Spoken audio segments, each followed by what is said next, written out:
Tatay.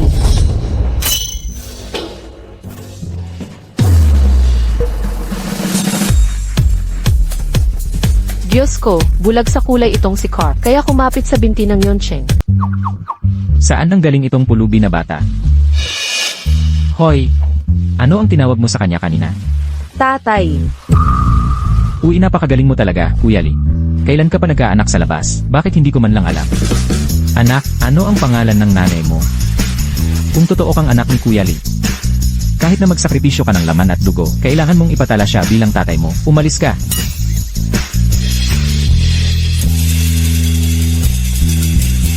Umalis na. Bata, mali ang iniisip mo. Hindi pa ako kailanman nakahawak ng babae. Paano ako magkakaanak? Hindi ka makakapagpanggap. Hindi po kayo ang maling tao. Sabi po ni Guro, mabait kayo, mabuti ang puso, malaanghel, may bilyon-bilyong ari-arian. Kung sasama ako sa inyo, mabubuhay ako ng masaya at maginhawa. Kung ganoon, gusto mo bang may magbigay sa'yo ng suporta habang buhay? Kung ganoon, nagkamali ka ng tao. Lahat sila nagsasabing malupit ako. Tulad ng isang demonyo. Tatay. Hintayin niyo po ako. Sasabihin ko ulit, huwag ka nang sumunod. Hindi ako ang tatay mo. Tatay, huwag niyo po akong itaboy. Naman ako ang sining ng medisina. Nakakagaling po ako ng tao. Hindi po sayang ang pagsuporta sa akin.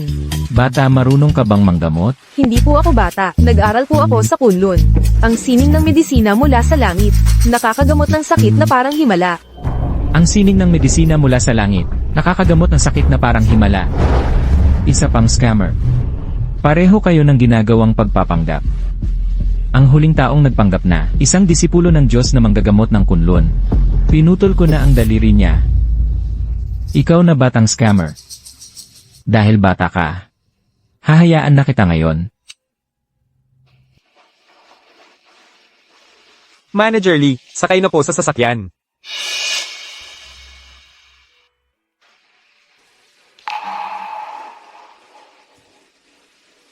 Kunin mo ang pera para bumili ng candy. Kung makita kitang naninikil ulit, itatapon kita sa dagat para kagatin ng pating.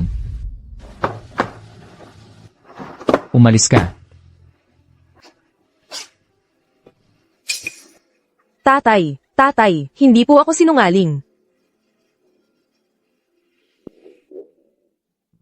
Kumakalam na naman ang tiyan ko. Mas mabuting kumain muna ako.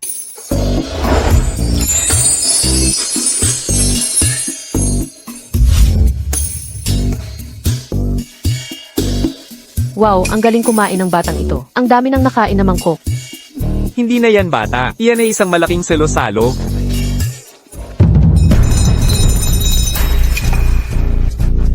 Makinig kayong lahat ng mabuti. Sa totoo lang, sa katawan ng bawat isa sa atin, may mga lason na wod na gumagapang. Kapag nagkasakit ang mga taong ito, ang sintomas ng mga lason na wod ay saka lamang lilitaw. Pero huwag kayong matakot. Lumapit kayo sa akin, Dr. Zhao, para alisin ang mga lason na wod na iyan hanggang sa mawala lahat.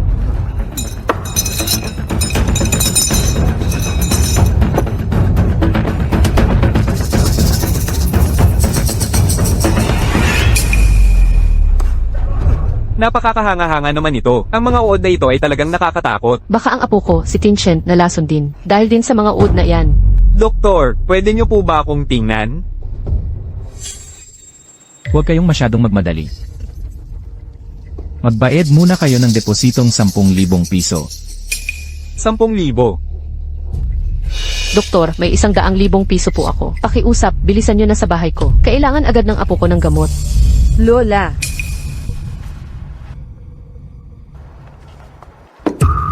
Huwag niyong ibigay ang pera. Sila ay mga manloloko. Ang doktor na ito ay isang manloloko. Ang kanyang panloloko ay ang pagkuha ng uod mula sa mata. Kinukuha niya ang maliliit na uod at pinatutuyo, tapos inilalagay sa ilalim ng kuko. Kapag nanloloko, dinidikit niya sa tubig. Hinihintay na lumaki ang uod kapag nadikitan ng tubig, at sinasamantala ang pagkakataon upang ilagay sa ilalim ng talukap ng mata ng tao. Bata, anong pinagsasabi mo? Ikaw, ako, ito.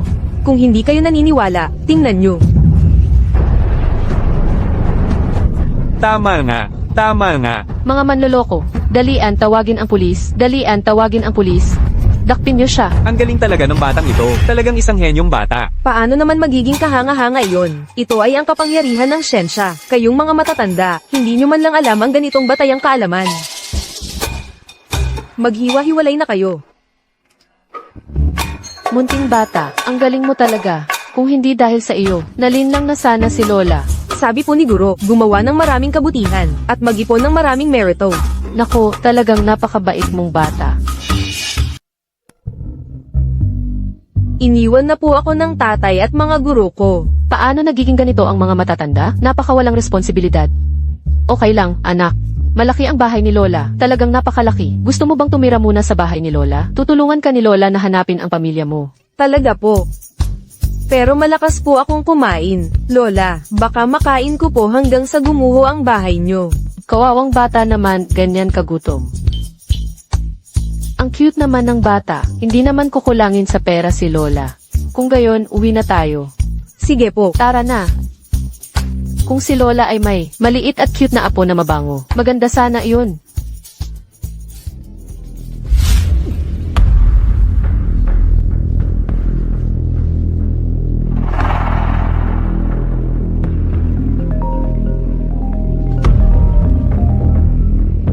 Hello, Lay.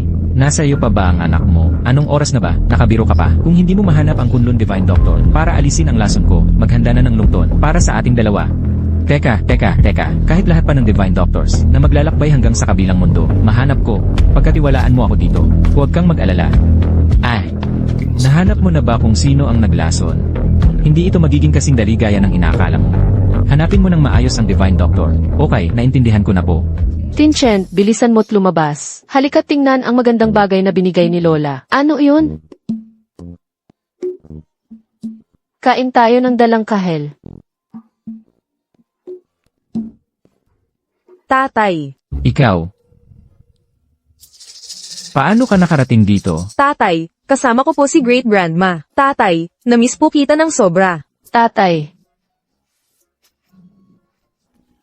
Ang apo ko nga, gumawa ka ng malaking bagay nang hindi nagsasabi sa amin. Nagbigay ka ng isang cute na apo sa tuhod para kay Lola. Kaya mo talaga. Halikan ka ni Great Grandma. Great Grandma. Batang manloloko, paano mo nakuha ang loob ni Lola? Lola, kapag tense na, magpahinga na kayo. Ihahatid ko na po si Lola pauwi.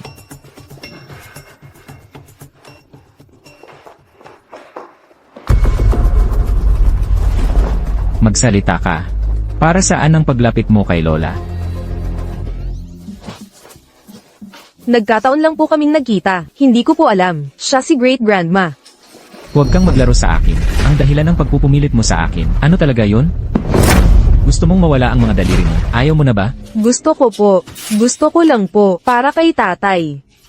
Bakit mo gusto na ako ang maging tatay mo? Kasi kahit gaano pa ako kumain, hindi ka naman maghahirap. Hindi ka maghihirap sa akin. Opo.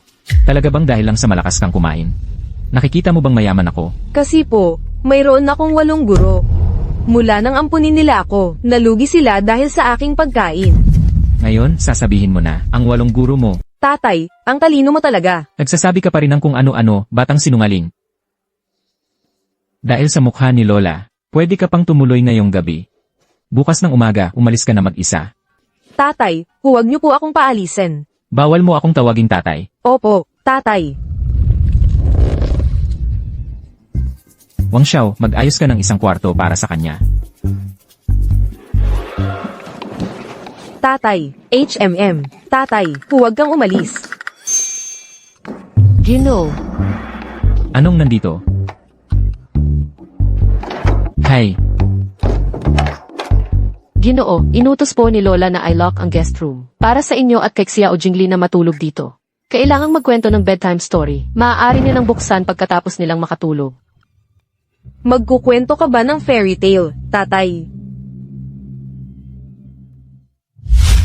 noong unang panahon may isang prinsipe. Naghahanap siya ng prinsesang pakakasalan. Ngunit dapat ay tanging tunay na prinsesa lamang. Mga walang kwentang bata. Uy, tatay, bakit hindi ka nagpatuloy sa kwento? Hindi ka marunong magbasa, tatay. Tumahimik ka.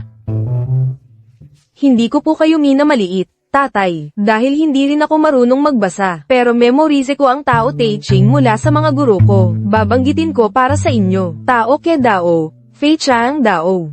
Mayang ke Mayang. Fei Chang Mayang. Simula nang malason ako, hindi ako makatulog ng maayos. Ang batang sinungaling na ito, nagbabasa ng Tao Te Ching, ay nagpapagantulog sa akin.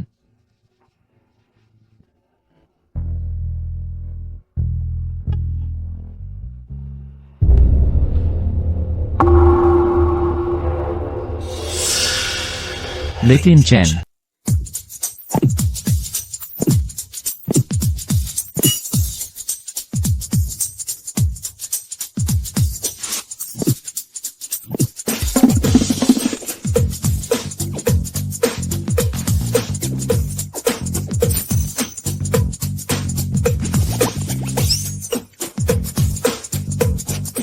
Ang makakain ay kaligayahan.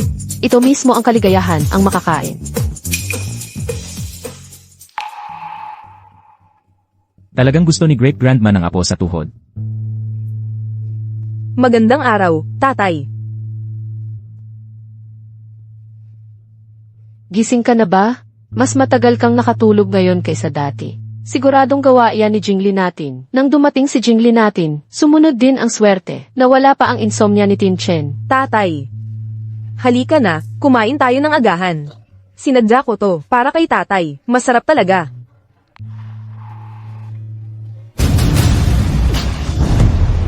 Ginoo. Ginoo. Tatay. Tatay. Anong nangyari kay Tin Chen?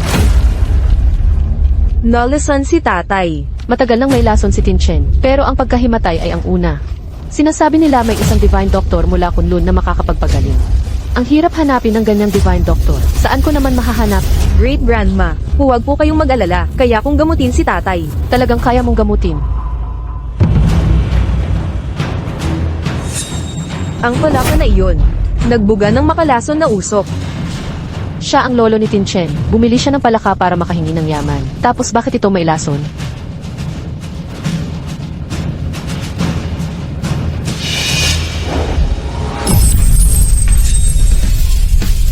Nawala na ang lason. Ano kaya yung maitim na usok na yan? Ito ay nakal-alasong gas, at hindi lang yan.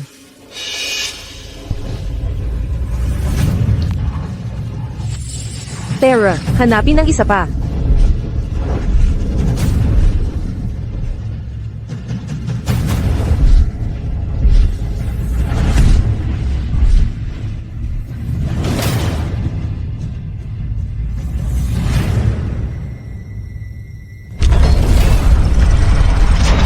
Ano to? Kailan pa tayo nagkaroon nito na may dagdag pang lihim na pinto?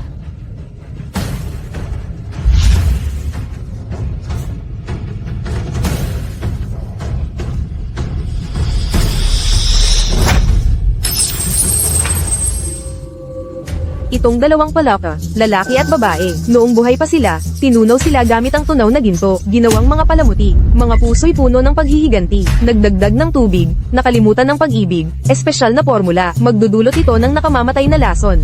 Si tatay ay nalasan nila. Sa katagalan, maaari itong ikamatay ni tatay. Bakit naman ganito? Lola, ang lason mula sa iyong apo ay bumaba na ng malaki. Tatay. Ang ekspresyon ni Tin Chen ay mas mabuti kaysa kanina. Jingli, gagaling ba si tatay ko? Great Grandma, panandalian lang na nawalan ng malay si tatay. Gagamitin ko muna ang karayom para gamutin siya.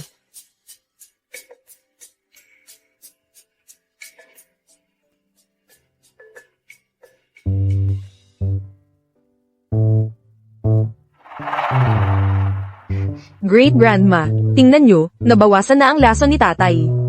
Hintayin nyo lang akong mag-acupuncture, at ipainom nyo kay tatay ang gamot ni Teacher Xiaoba, tuluyan nang mawawala ang lason. Paano ang daloy ng impormasyon? Talaga bang gagaling yan? Great Grandma, paniwalaan nyo po ako. Ito ang mahiwagang karayom pang therapy.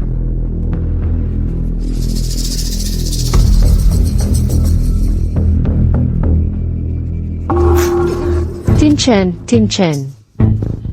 Anak, ano bang ginagawa mo? Ginagamot ko si tatay. Tatay. Pagkakita mo pa lang sa mayaman, agad-agad na tinatawag mo si tatay. Alam mo ba ang medisina? Halos mapatay mo na ang sarili mong tatay. Namatay na sana. Huwag kang satsat. Nanay. Ito ay para sa kalusugan ni Tin Chen. Buti na lang nandito si Teacher Lee. Si Teacher Lee na yan, ay disipulo ng Diyos Doktor ng Kunlun. Kabobohan yan. Hindi kailanman nagkaroon ng maestro ng kasing pangit na disipulo. Ay, bata, ano ang alam mo? Li Tinchen. Hindi ka pa rin ba namamatay sa lason? Pero wag kang mag-alala, ang karayom na lason ni Teacher Lee ngayon ay siguradong magpapadala sa iyo sa impyerno. Heto, Teacher Lee, dali at tingnan mo si Tinchen ngayon. Bata, umalis ka.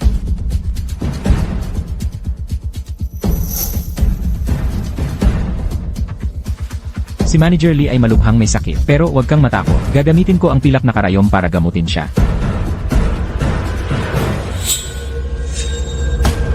Mali, ang mga karayom na ito ay buntot ng lason. Mayroon silang malakas na lason. Great Grandma, huwag niyo hayaang tusukin nila si tatay.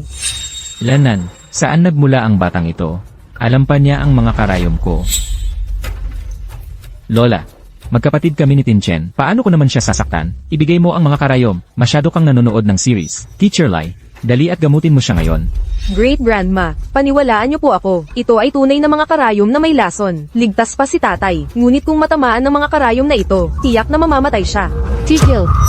Nanay, maniniwala ka ba sa troublemaker na bata na ito kung hindi mo magagamot si Tinchen sa oras? Sino ang mananagot? Opo, Lola. Kilala si Teacher Lee. Siya ay disipulo ng Diyos Doktor. Mula sa Kunlun Shan, ang batang ito ay hindi pa tapos magdede. Alam ba niya ang tungkol sa medisina? Lola, hindi ko siya kilala. Hindi siya tunay na disipulo ng Kunlun Shan.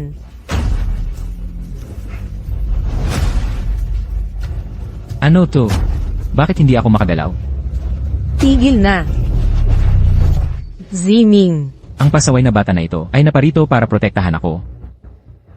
Ang sakit halos mamatay na. Maliit na bata, papatayin kita sa hampas. Hoy, Ang batang ito ay nasa ilalim ng aking proteksyon. Naiintindihan mo? Tinchen. Tinchen, gising ka na ba? Hoy. Manager Lee, ito ang gamot para sa karayom na may lason. paanong nilapastangan mo ang tatay ko? Kailangan kong maglagay ng isang bagay na mabuti sa gamot na panlaban sa lason. Para sa iyo, HMPH.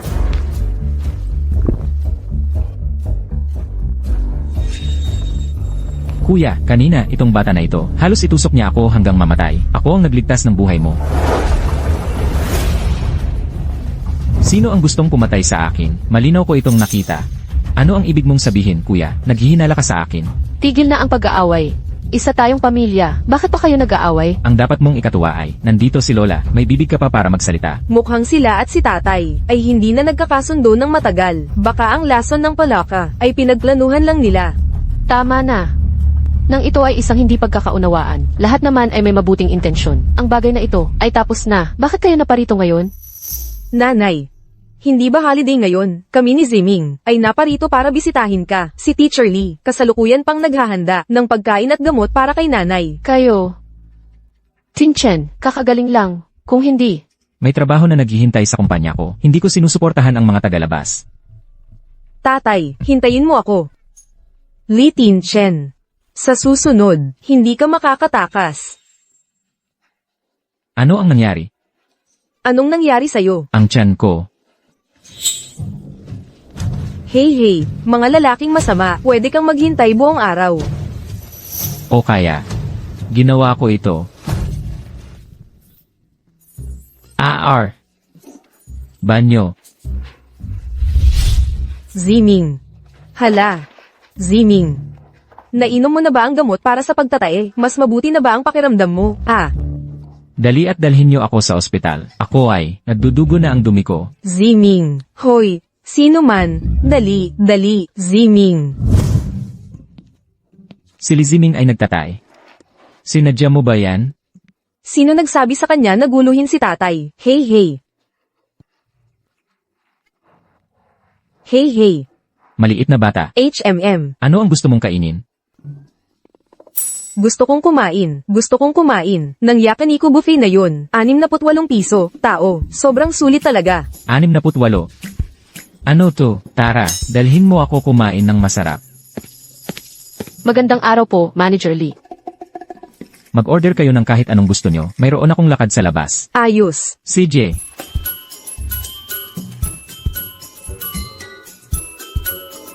Hindi ba yan ang higante? Tama, ang higante ay mayroon pa ring ganitong malambot na bahagi. Kumuha ka pa, para matikman din ni Papa. Hindi nakapagtataka na mabaho, kaya ka, isang batang lansangan na hindi pa nakakita ng mundo.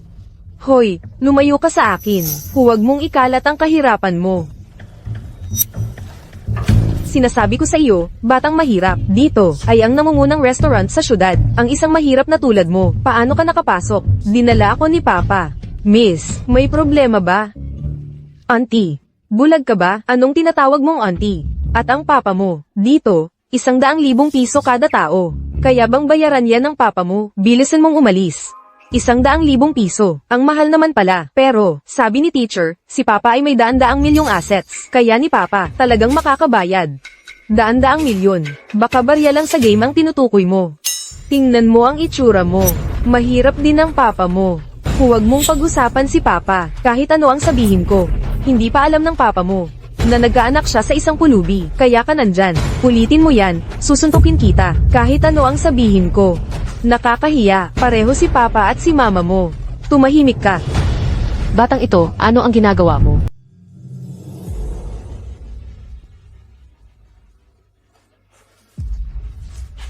Ikaw ang nauna. Ikaw ang nanakit sa akin muna, Lola. Sabi niya, ang papa ko ay isang pulubi. Tumahimik ka. Anong tinatawag mong lola? Tingnan mo ang damit mo. Murang gamit na hindi bagay sa'yo. Nakakairita talaga. Ako, Mama, paano ka magkakapera para kumain sa restaurant na ito? Sa tingin ko, ikaw, nagnakaw ng pera sa iba para makapasok ka. Hindi, mayaman si Papa. Mayaman sa ano? Lahat yan ay pagpapanggap lang na mayaman. Ang papa mo ay isang cleaner lang. Ginagamit ang karapatan para dalhin ang mga mahihirap kumain. Mahirap na pinagmulan, mahirap na anak, malinaw na pabigat sa lipunan. Kaming dalawa, Papa at anak, ay hindi pabigat. Paano? Takot ka dahil itinuturing kang pabigat. Ikaw, isang daga sa maruming tubo. Bumalik ka kung saan ka nang galing. Hindi ako daga, tao ako tulad mo. Hindi hayop. Nakikipagtalo ka pa, sabihin mo, ikaw ay daga, hindi, tao ako. Turo ni teacher na, ang tao ay tuwid na linya, nakatayo ng tuwid sa mundo. Ang mundong ito ay hindi sa inyo, ako ang tunay na tao. Mabuti kung gusto mong maging tao, pero kailangan kumain ng tao.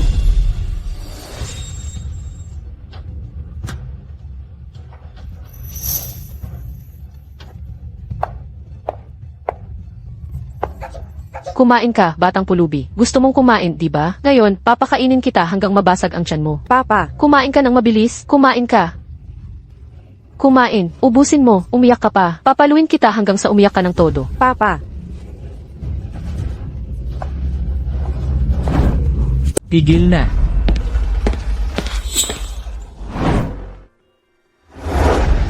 Wow, Papa, ang gwapo mo. Napakalakas ng loob mong saktan ng anak ko. Anak mo ba siya? Nagkakamali ka. Ito ay hindi pagkakaintindihan. Sino ang auntie mo? Si Liz Ziming lang naman, ang babae na inaalagaan sa labas. Anong tapang mo para umangkin ng relasyon sa akin? Tita Lee, hindi namin alam na ang batang pulubi na iyon. Ay anak mo pala. Nakita namin siyang nagnakaw ng pagkain. Gusto lang sana naming hulihin ang magnanakaw. Jing. Kung ganun ang sasabihin mo, ako rin, mabuti ang intensyon ko. Kailangan ko pa rin turuan kapalit ng papa na, walang kwenta. Jing. Bakit ka sumisigaw? Nasa iyo na ang pagkakataon.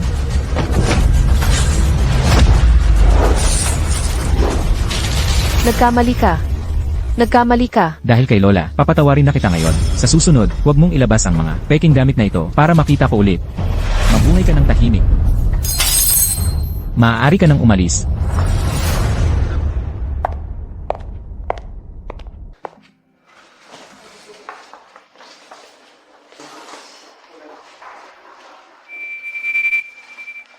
Anak ko, magaling ka kanina sa pagprotekta sa akin. Mula ngayon, kung may ibang mga api sa'yo, huwag kang maging mahina, kailangan mong lumaban.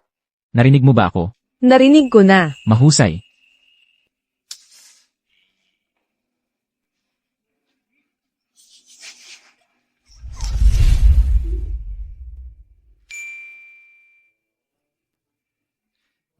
Busog ka na ba? Busog na.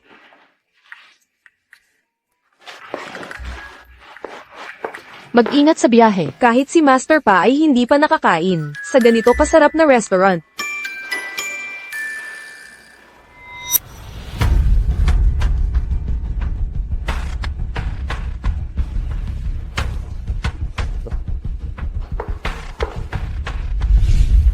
Zaiming, kailangan mo kaming tulungan. Papa, Lola, ganito po ang nangyari. Ano? Leitin Shen. Sobrang inaapin niyo sila. King, huwag kang magagalit. Tatay ay tiyak na maghihiganti para sa inyo. Ang malupit na iyon. Kung hindi dahil sa batang iyon na nagtanggol sa kanya, matagal na siyang patay. Master Lee. Ang lason ng palaka at mga karayom ng alakdan mo. Bakit sila? Sinira lang ng isang bata. Siya si Kunlun, disipulo ng Diyos na manggagamot. Totoo ba yan? Ay, talagang totoo. Mahal na ginang, huwag kang mag-alala. Sa pagkakataong ito, papahirapan ko siya ng husto.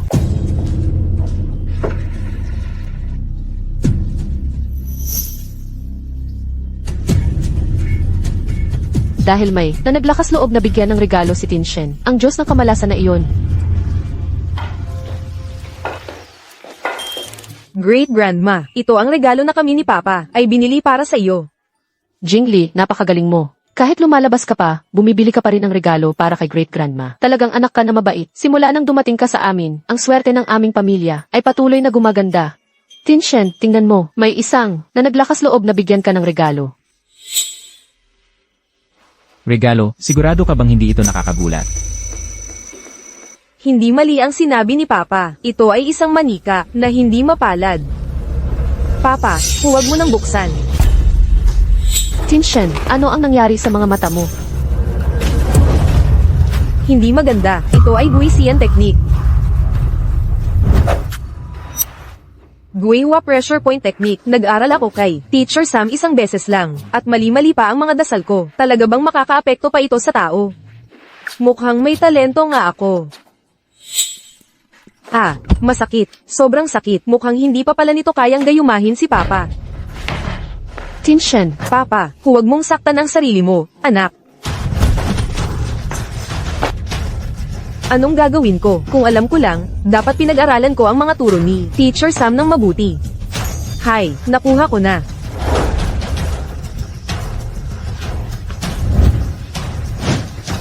Wuzuan Xingyi, Shanghai Shangtian, umiikot. Ako ay maliit, hindi naman siguro magdudulot ng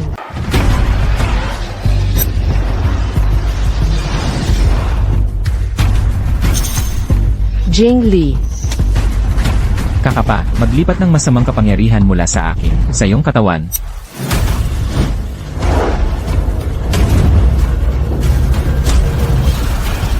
Jingli, Jingli, anong nangyari sa iyo? Paumanhin, Master Lee, medyo nahuli ako. pumunta ka at imbestigahan kung sino ang nagpadala ng regalong ito. Ito ay...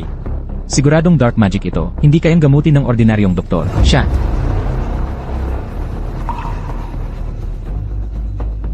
Ito ang guro ni Jingli. Napadaan lang para tumingin, walang nasira, siguradong hindi siya naloko. Halika, halika, bilis. Guro, tulong. Malala na siya. Tingnan niyo po, gabi-gabi, may palihim na bumibihag sa kanya. Nakakapagtaka, may mga manloloko sigurong, papasok ng palihim sa bahay, gagawa sila ng masama sa akin. Ano to? Kumupas lang ng damit. Nagigit ka lang siguro habang natutulog, kaya dumikit ang kulay sa balikat mo. May malaking bilog na itim sa mata. Malinaw na stressed ka. Kung sasabihin ko sa'yo na, ang pulang marka sa kamay ay aksidente lang, hindi ka talaga maniniwala, o baka naman. Huwag kang mag-alala, bahagyang multo lang. Hintayin mo lang akong hugasan ng banal na tubig. Mawawala rin yan.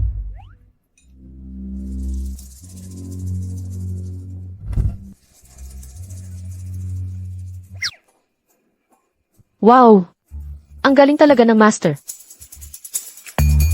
Gusto mo pa bang magpatulong sa ibang hula? Tungkol sa akin, pag-ibig, 378. Karera, 888. CJ, sige na nga, ipaliwanag ko sa'yo. Ang mga tao ay mailimang elemento.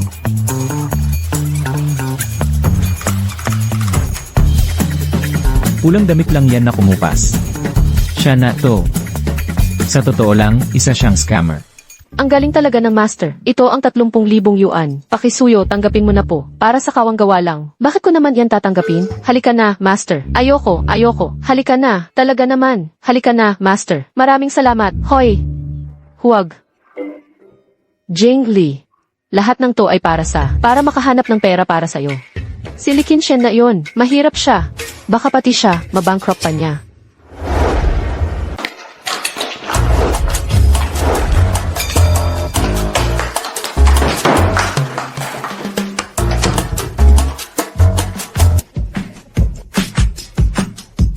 Ha ha ha.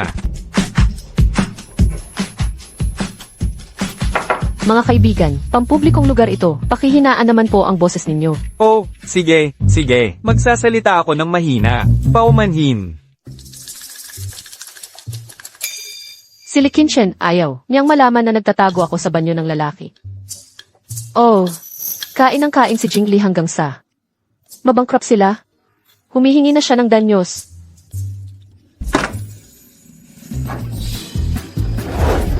Akala mo ba matalino ka? Ikaw, ano ang gagawin mo? Binalaan na kita. Ito ay banyo ng lalaki. O, ano ngayon? Ay, ano na? Nakakabaliw na panunukso. Umalis ka na dyan. Ang perang ito ay hindi sapat para mabayaran.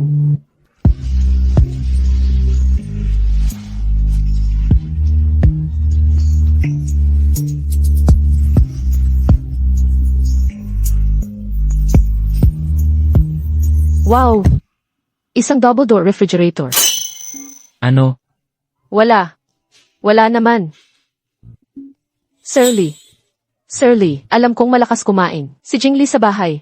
Siya, hindi naman siguro siya ang magiging dahilan para mabankrupt ang pamilya Lee, di ba? Ang pamilya Lee ay matatag. Tulad ng bundok, hindi babagsak. Kung hihintay mong bumagsak ang pamilya Lee, mas mabuti pang maghintay ka na lang sa Mars. Si Jing Lee ay maayos. Ano ang dapat kong gawin? Hindi ko alam kung si Qinshen ay nahanap na ang guro ni Jingli.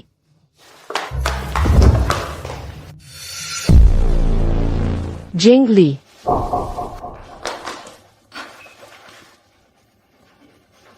Ito ay Dark Voodoo Art.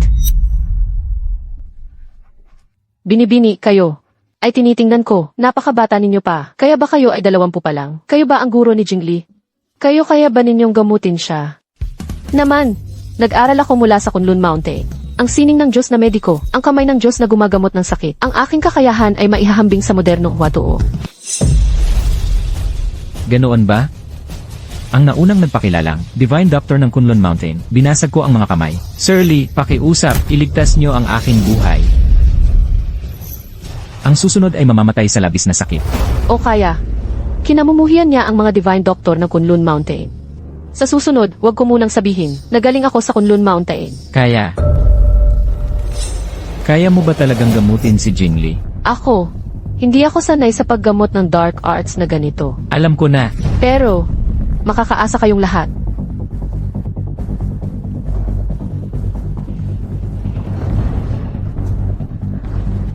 Mayroong 7 guro si Jingli. Sila ang tunay na immortal. Maraming silang kaalaman. Maaari ko silang hanapin para sa inyo. Kayo, Manloloko. Nagmamayabang pa rin. Kung hindi mo magagamot si Jing Lee, kukunin ko ang buhay mo. ang lakas ng higanting ito. Maniwala ka sa akin. Talagang matutulungan ko si Jingli.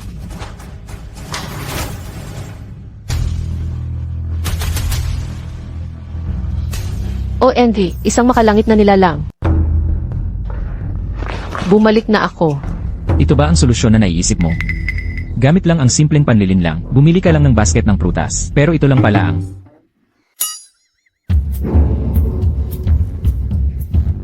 Mga bulok na mansanas at peaches lang, at bulok pang saging. Dahil isa ka lang ordinaryong tao, hindi mo makita ang katotohanan. Mga kuya ate, alam na namin lahat tungkol kay Jingli. Alam na namin lahat.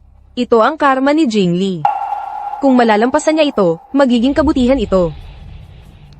Ngayon ang mahalagang panahon, na kaming 7 ay maglilinang ng merito, kaya hindi kami makakagawa ng kung ano-ano. Maaari lang kaming magbigay ng mga mahiwagang bagay sa'yo. Magaling, magaling. Sana ang lahat ng kuya ate, magbigay ng maraming mahiwagang bagay.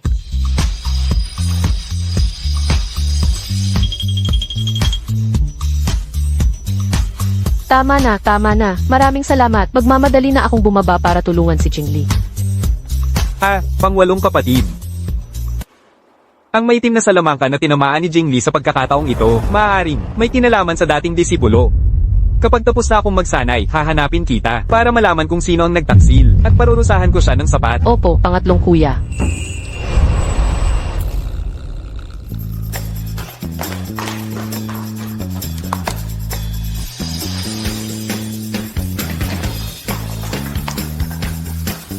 Peach mula sa Yaochi Pool. Berries mula sa Spider Web Cave. Saging mula sa Hall of Scriptures. Mga banal na prutas mula sa iba't ibang lugar.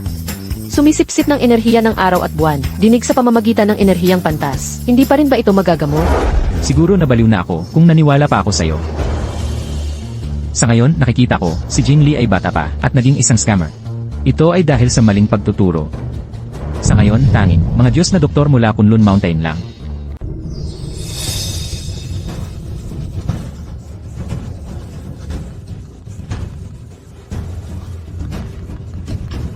Hoy, Oldley, nahanap mo na ba ang Immortal Doctor ng Kunlun Mountain?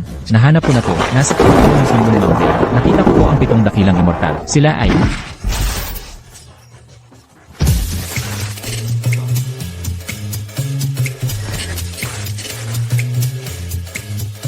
Jing Lee, ngayon ay ligtas ka na.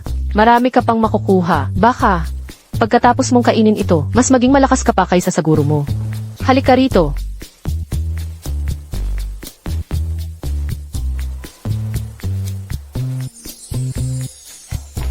Jing Lee, Jing Lee. Jing Lee, ano ang ginagawa mo? Ama, ayos lang po ako.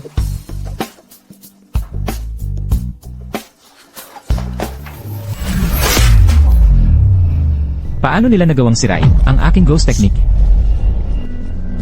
Dapat sila ang mga tao mula sa Kunlun Mountain. Dati, ako mismo ang naglingkod sa 3 Immortal Doctor ng Kunlun Mountain. Sino sila? Siguro, mga janitor lang sila na aksidenteng natuto lang ng kaunti. Binibini. Sir Lee, mayroong isang kagyat na bagay ngayon. Narinig ko po na si Sir Liao ay magsasagawa ng auction. Maraming mahalagang bagay, mga alahas at pampalusog na pagkain.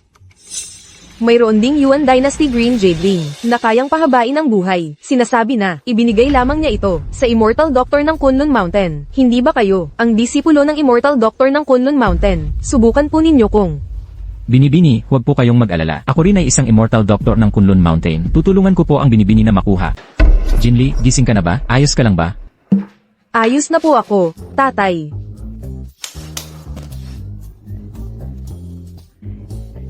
Tin Chen, ngayon lang kita nakitang umiti ng ganito. Mukhang masaya ka nga. Lahat ito ay dahil kay Jin Lee.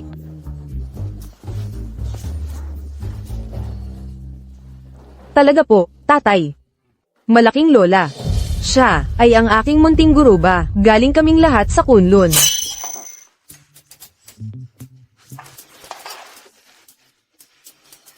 Ang pinakaayaw ng tatay mo ay ang mga taga-Kunlun. Kung sasabihin mo yan, tiyak papatayin niya tayo. Kaya pala ganoon na lang ang pag-alit sa akin ni tatay noon. Hindi ko na uulitin yun. Nagaling tayo sa Kunlun. Ano ang pinag-uusapan nyo?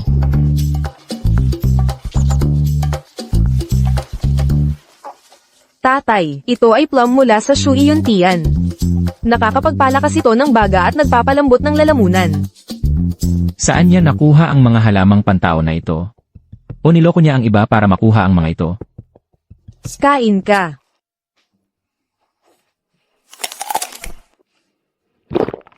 Masarap ba? Masarap po.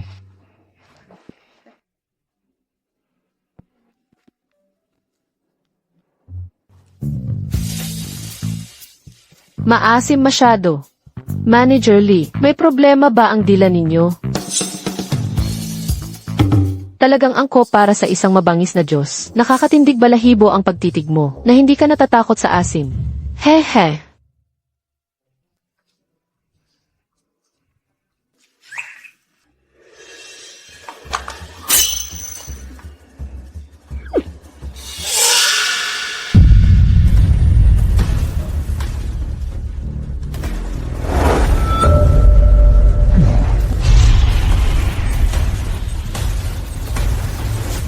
Hoy, mabangis na Diyos.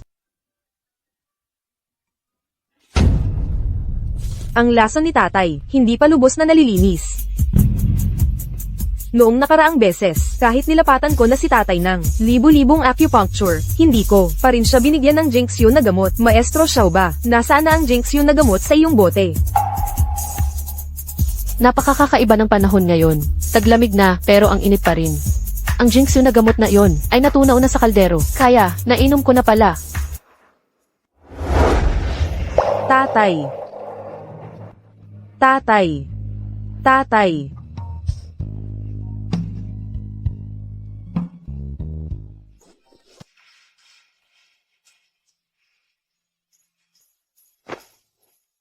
Ang ingay naman. Pasensya po, hindi ko naman po inilagay para pakinggan nyo. Tumunog lang po ang telepono ko, pero pinatay ko na. Subasta. Direktor Liao, ang subastang ito ay masasabing puno ng mga bituin at maraming kilalang tao ang nagtipon-tipon. Ang imbitasyon na yan, mas mahirap mahanap pa sa libong tel ng ginto. Inutusan niyo po ako na magpadala ng SMS para imbitahan. Ang dalawang inimbitahan na yun ay mga walang pangalan. Sino ba talaga sila? Huwag kang magsalita ng walang kapararakan. Anong ibig mong sabihin na walang pangalan?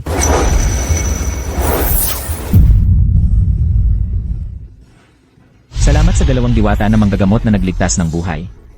Ang dalawang diwata na manggagamot mula sa bundok Kunlun ay nananatiling tahimik at maringal tulad ng mga diwata. Iniligtas din nila ang buhay ko noon. Hanggang ngayon, hindi ko pa rin malilimutan. Sa subastang ito, kailangan kong ibigay sa kanila ang Kingsong Jade ng dinastyang Yuan. Kingsong Jade ng dinastiyang Yuan, napakabihira nito sa mundo. Wala nang matitira. Hindi lang ito isang napakagandang hiyas. Maaari din itong makatulong sa mga tao para maging gamot ng immortalidad. Sulit ba ito? Ano ang alam mo? Ang mahalagang bagay na ito, sa kanilang mga mata ay isa lamang, laruan. Natatakot pa ako na, baka ayawan pa nila ito. Maliit na bata. Paubos na ang oras ko. 3 bagay lang ang sasabihin ko sa'yo. Makinig ka ng mabuti. 1. Huwag kang magpapakabuti. 2. Huwag kang gagawa ng kabutihan. 3. Huwag kang magtitiwala kaagad sa mga tao. Tatay, ayokong mamatay ka. Jingli. Kapanganakan, katandaan, sakit, kamatayan. Iyan ang batas ng kalikasan.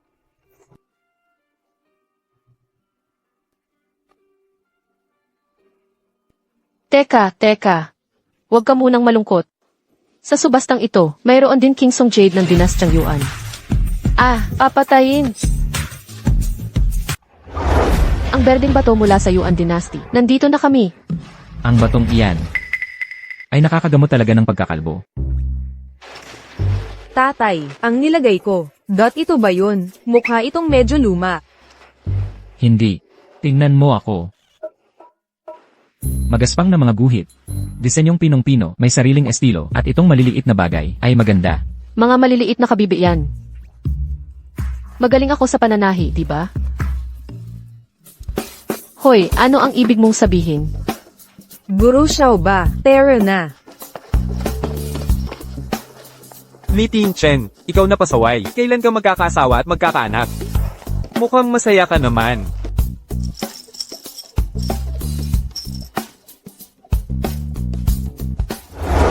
Mga kagalang-galang na panauhin.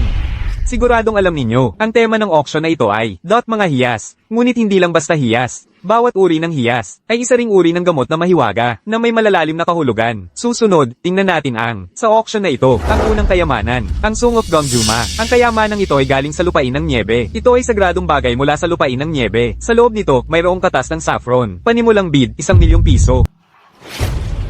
3 milyon.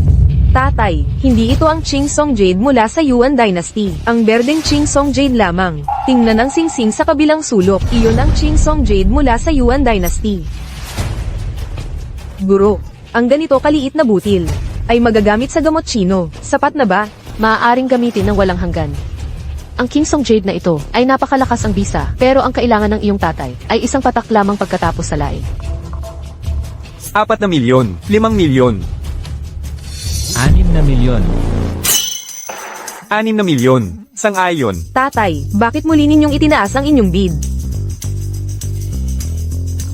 Itong maliit na pulseras ay mukhang maganda. Bibilhin ko ito at itatabi bilang bahagi ng paghahanda sa kasal dahil si tatay. Baka hindi na marami ang kanyang oras. Si Jinli ay 6 na taon pa lamang. Napakasama naman ng tatay na ito. Napakalayo na ng kanyang iniisip. 30 milyon. Binabati ko si G, Mr. Lee, sa pagbid ng 30 milyon para sa Song Dynasty Royal Tassel. 60 milyon. Binabati ko si G, Mr. Lee, sa pagbid ng 60 milyon para sa Louis Crown. 70 milyon. Binabati ko si G, Mr. Lee, sa pagbid ng 70 milyon para sa Zhongguo Era Diamond.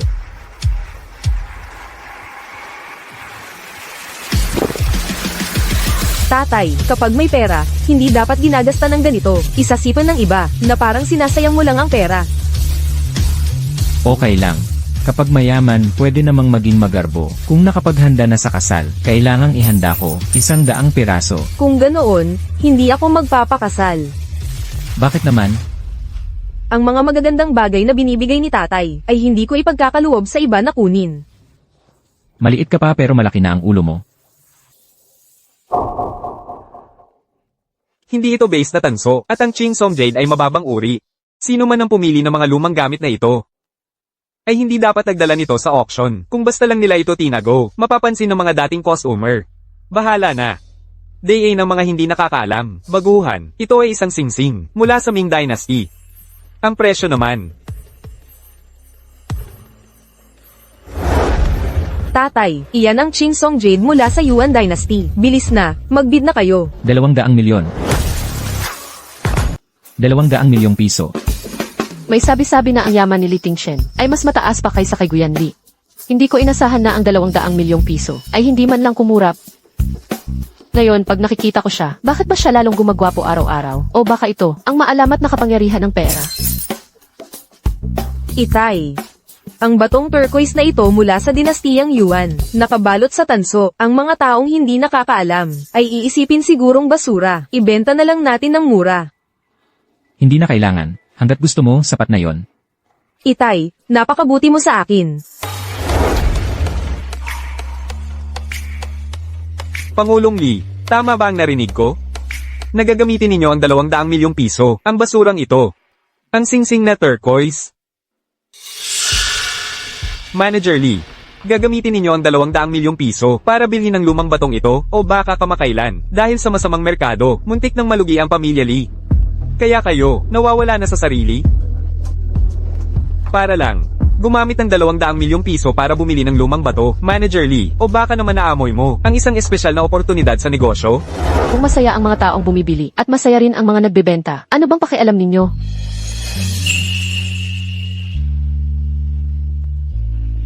Ginoong Lee, kahit na naglalaban ang dalawang pamilya natin sa negosyo, madalas, ngunit bilang isang tito, hindi ko gustong makita kang sirain ang iniwan ng iyong ama na pinaghirapan niya ang basurang ito. Huwag mo nang ibid, umalis na tayo. Ang lalaking iyan, hindi niya naiintindihan. 200 milyong piso para kay Manager Lee, maliit na bagay lang iyan. Manager Lee. Ay, Manager Lee. Marami akong ganitong lumang bato sa likod ng bahay ko. Kung gusto mo, ibibigay ko ng mura.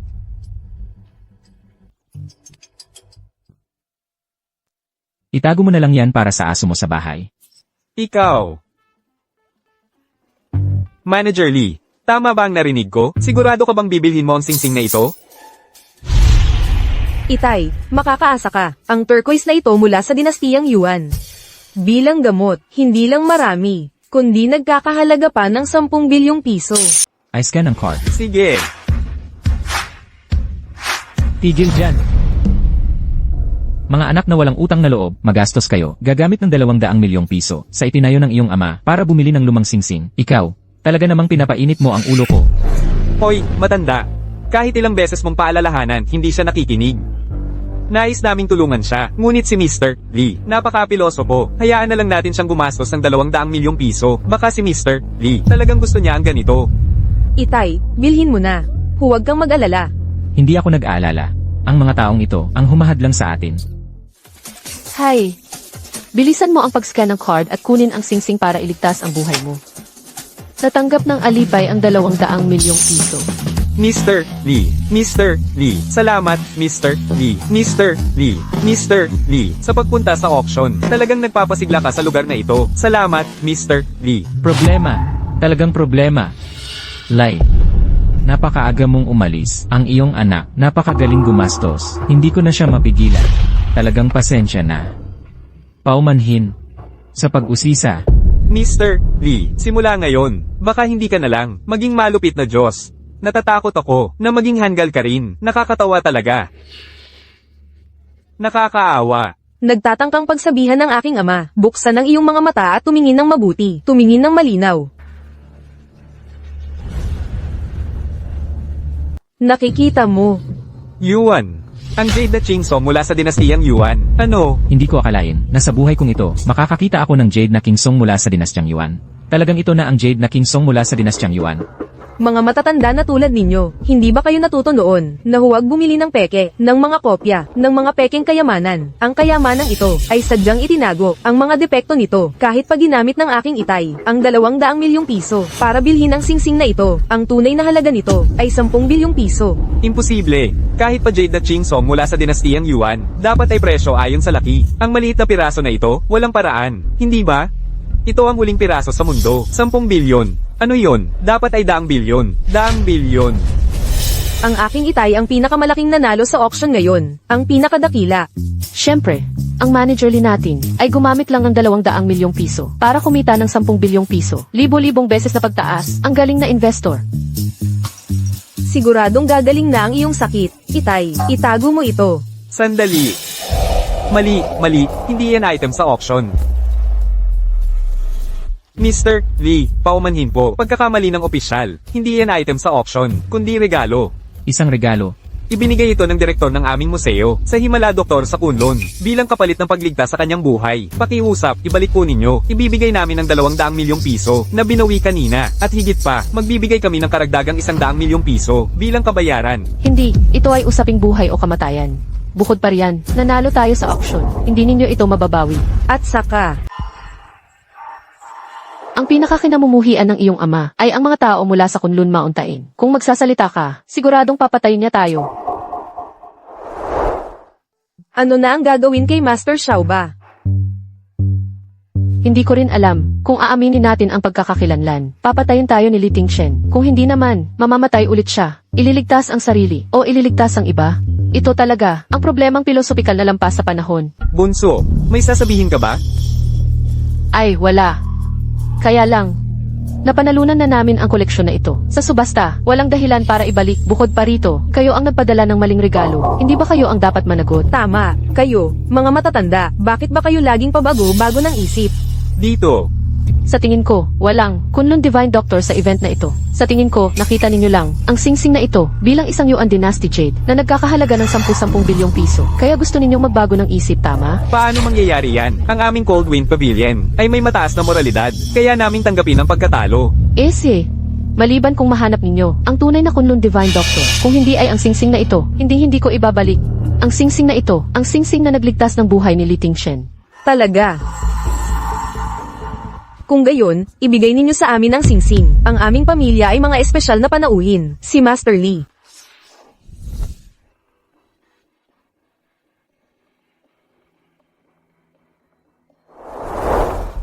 Siya yun. Narinig ko na madalas daw nawawala ang doktor ng Kunlun. Hindi ko akalain na magkikita tayo dito ngayon. Isang malaking karangalan talaga. Magandang araw po, Master. Maaari niyo po bang tingnan ako? Magkano po ang bayad sa konsultasyon? Libre ang unang konsultasyon. Napakamapagbigay talaga ninyo, Master. Mabait kayo na parang isang bodhisattva. Hindi nakapagtataka na kayo ang doktor ng Kunlun. Nakakatawa. Siya. Isa lang siyang tagapagsilbi sa bundok Kunlun. Isang walang trabahong doktor ng Kunlun. Namumuhay sa bundok Kunlun ng libre. Hindi talaga siya ang tunay na doktor ng Kunlun. At ginagamot pa rin ang iba. At trader pa sa bundok Kunlun. Siya ang tunay na trader. Paano mo nalaman? Ako, ang tagapagsilbi ng walang trabahong doktor ng Kunlun. At ang tunay na trader. Gusto kong itanong, kung sino ako, paano mo nalaman? Ako. Mahuhulaan ko na sasabihin mo. Na ikaw ang doktor ng Kunlun. Kayo po ba ang banal na doktor mula sa bundok Kunlun? Pwede po ba kayong bumaba para magamot ang mga tao sa nayon? Kaibigan ko ay malubha at naghihintay ng gamutan. Hindi magiging maginhawa. Kailangan namin silang hanapin. Sina Jingli at Xiaoba. At hulihin ang taksil na lingkod. Jingli. Siyaw ba? Yung bata na, ang banal na doktor ng Kunlun. Bata, si Jingli ay pangunahing estudyante ni Master Pa. Ang nag-iisang minamahal na estudyante. Para kaming mga mata at puso namin siya. Kung gayon, sumama kayo sa akin. Samahan ko kayong hanapin sila. Laoli, May paraan ka na para makaligtas. Hahaha. Huwag mong sabihin na ikaw. Tama na, ang 188 Golden AS, na bulgar na lahat. Isa kang scammer, huwag kang magkunwaring artista dito. Sayang ang oras ng iba. Siya ang scammer. Ninakaw niya ang 30,000 ko. 30,000 yuan. Siya ang magnanakaw. Aba, naging scammer pala. Hindi nakapagtataka na lagi niyong inaapi si Master Lee. Siguro nagpapanggap kayong banal na doktor para sa kanila. Ibalik mo ang singsing. Binalaan kayong bilisan. Ibalik ang singsing, kung hindi, mababalian kayo ng binti. Huwag ninyong sasaktan si Master Xiaoba. Bakit hindi namin kayo pwedeng paglaruan? Simula pa lang, gusto ko nang sabihin. Kung hindi kayo dinala ni Master Lee, ang damit nyo, mukhang pulubi. Karapat-dapat ba kayong tumayo kasama namin? Kayong dalawa, pabagsak ninyo ang antas ng event. Talagang napakababa. Ano itong sinasabi mo? Ang damit ko at ni Master, galing sa mga damit mula sa 100 pamilya, dahil sa paggawa ng kabutihan at pagtulong sa mga tao. Nagpapasalamat ang mga tao, kaya nakuha namin itong mga damit. Anong damit ng 100 pamilya? Ang sa tingin ko ay damit ng 100. Pwede. Ikaw, bakit napakabastos ng pananalita mo? Anong problema? Mga tulad mo, kahit kaunting pera lang ang ibigay. Lalapit na para humalik sa paa. Iniis mo bang marumi ako? Ikaw. Lighting Shen, naglakas loob ka bang gawin ito para sa babaeng ito? Sampalin ako sa harap ng lahat. Hindi ba't ganun na nga? Li Tingshen, wala ka bang pakiramdam ng konsensya? Ito ang kapatid mong tunay. Kapatid na tunay. Bakit? Alam mong ang anak mo ay hindi tanggap. Pinipilit mo pa rin kumapit sa akin para lang umangat ang kanyang estado. Paano ka naglakas loob? Nalatin ang sarili mong mga kamag-anak. Hindi ka ba takot sa karma? Kamag-anak? Anong klaseng kamag-anak kayo? Tatay. Tapos na, ang lason sa katawan niya ay kumikilos na. Li Tingshen, mabilis talaga ang pagbabalik ng karma. Malupit at mahina ka. Kahit ang langit ay nag-aalinlangan. Tumahimik ka. Malinaw na kayo ang palaging nanlilinlang sa tatay ko. Hindi lang gamit ang dugong koneksyon bilang dahilan. Pinipilit ninyo ang tatay ko. Kumuha lang kayo mula sa tatay ko. Halos sinisipsip ninyo ang dugo niya. Hanggang maubos. Kahit pa kailangan yung harapin ang karma. Dapat kayo yun. Ikaw. Wala na tayong oras. Huwag mo na silang pakialaman. Ako ang banal na doktor mula Kunlun. Ang auction na ito, ang curator ang nag-imbita sa akin. Ang singsing na ito ay dapat sa akin. Kung hindi kayo naniniwala, ibigay nyo itong jade ring sa curator para suriin. Talaga, Siyempre, pupunta na ako ngayon din. Magsasabi ako ng prangka, isa kang scammer. May problema ba ang utak mo? Nadiskubre ka na sa harap ng mga tao, pero nagpapatuloy. Ka pa rin sa panloloko? Mga tanga lang. Natauhan ng curator. Ang maniniwala sa'yo. Nakakatawa talaga. Kahit na naglinis kayo, sa Kunlun noon, hindi ko talaga kayo maalala. Hayaan niyo akong magbigay ng isang salita ng paalala. Huwag niyong isipin na kayo ay pwedeng humawak sa Diyos at magiging Diyos. Kung hindi, kayo ay magdudulot lamang ng kahihiyan sa inyong sarili. Ito pala ang scammer. Muntik na akong maloko.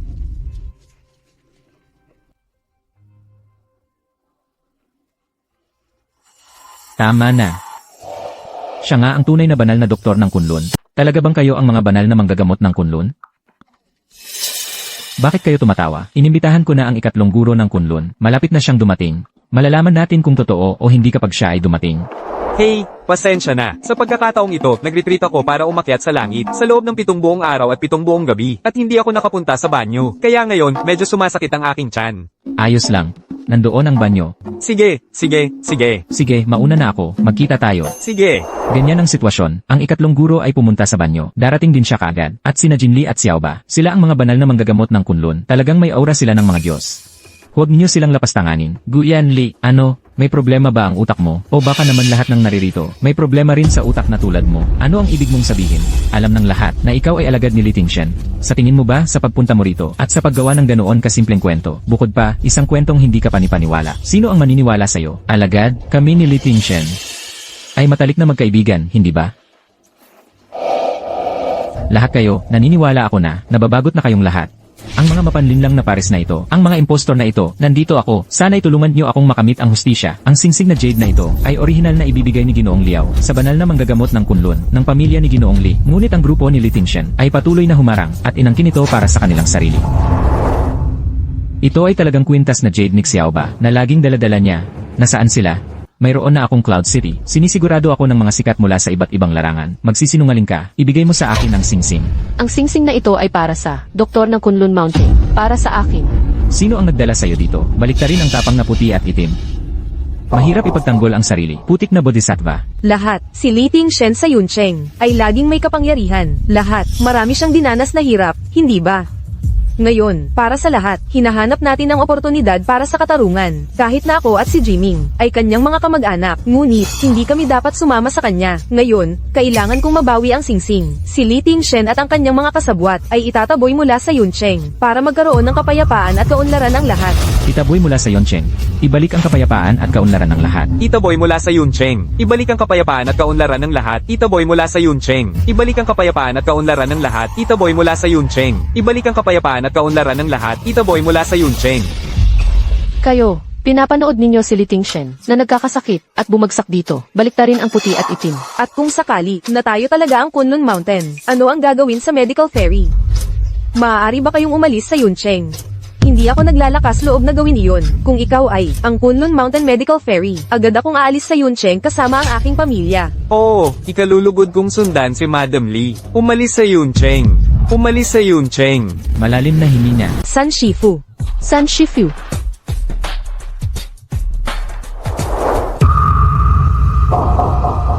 Dalawang Divine Doctors. Ang utang na loob sa pagliligtas ng buhay noong araw na yon ay hindi malilimutan ni Liao Mao. Maaari na kayong bumangon. Masyado na kayong magalang, Ginoong Liao. Anong nangyari? Si Ginoong Liao na ito. Kilala ba talaga ang dalawang manloloko na ito?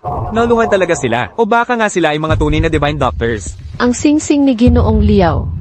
Ang singsing na ito ay espesyal kong ibinigay sa iyo at kay Divine Dr. Jingli. Isang maliit na regalo. Sana ay hindi nyo ito ikainis. Hindi naman. Kailangan lang ninyong patunayan na. Ang singsing na ito ay sa amin. Patunayan na kami. Ang mga Divine Doctor ng Kunlun, sapat na. Tiyak, kayo ang nagligtas ng buhay ko. Para kayong muling pagsilang ni Huatuo. Mga Divine Doctor ng Kunlun na walang kapantay. Sa tingin ko, sino ang maglalakas loob na hindi kilalanin ang tunay na pagkatao? O baka sila ay mga Divine Doctor ng Kunlun Mountain?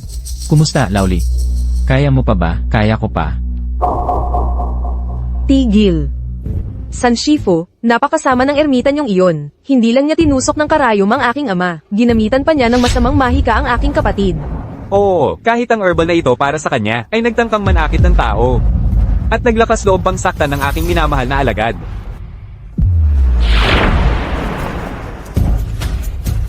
Umihi sa sarili ng ganito, hanggang sa umihi sa harap ng madla. May problema na ang katawan niya dati pa. Aray! Nung nakita kitang nababasa sa ulan noon, naawa ako, kaya pinatuloy kita sa ilalim ng kubo sa Kunlun Mountain.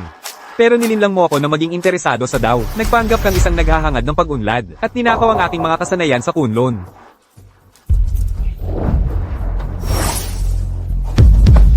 Sa pagkakataong ito, hahuliin kita, tatalian at ibabalik sa Kunlun Mountain, upang parusahan ng karapat-dapat, nakakabaliw, Ginoong Immortal. Ikaw na sinungaling at tuso.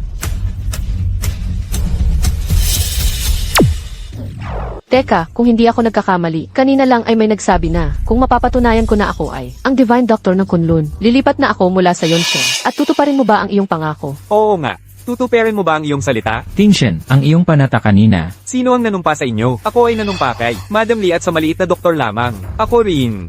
Li Jiming. Madali mong isama ang iyong masamang ina at umalis sa Yuncheng. Li Tingshen, matagal nang patay ang iyong ama. Tayo na lamang ang mag-ina ang natira. Isang byuda at ulila. Hahayaan mo bang ang mga tagalabas ay manakit sa ating dalawa? May problema ang utak mo. Akala mo ba tutulungan ko kayo? Gudan. Anong sinasabi mo? Anuman. Gudan, akala mo kapag nagpalit ka ng pangalan, mababago ang iyong pinagmulan, mababago ang iyong ugali, mababago ang iyong puso, na malupit. Ikaw. Gudan, ang pangalang ito ay tila, madaling alagaan. Master Xiao ba? Ang asong bantay sa ating Kunlun ay pinangalan ding Godan. Xiao Wu. Dalhin mo sila palabas, kunin ang kanilang mga ari-arian, gawin silang mga pulubi, at itapon sila. Opo. At ang mga taong ito, huwag mong hayaang makatakas kahit isa, dalhin silang lahat. Madam Lee, Madam Lee. Master Xiao ba? Nasaan ang singsing? Bilisan mong kunin ang singsing para iligtas ang buhay. Huwag kang mag-alala, bigyan mo ako ng isang oras. Gagawin ko kaagad ang Jingxuan. Master Xiao ba? Sasama ako sa iyo. Alaynan.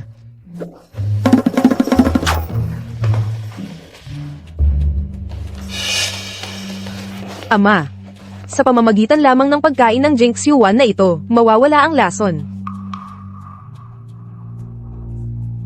Master Xiaoba, ano ang gagawin? Ano ang gagawin? Hindi ko maibigay. Okay lang, ako na ang magpapakain.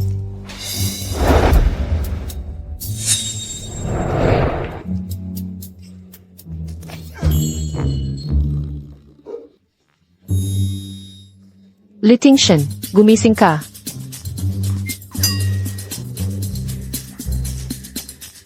Ama, ang lason sa iyong katawan ay ganap ng naalis. Ngayon, kailangan mo lang magpahinga ng regular sa loob ng ilang panahon at gagaling ka. Anong ibinigay niyo sa akin? Bakit ang asim nito? Hindi mo gusto ang lemon? Naghalo ako ng espesyal, 5 beses na lemon juice para sa iyo. Hehe, palagi akong naluloko ng malupit na babaeng ito. Ngayong nasa aking kamay ka na, kailangan kong magmasahe sa iyo ng kaunti. 5 beses na concentrated juice. Naglalaro ka ba sa akin?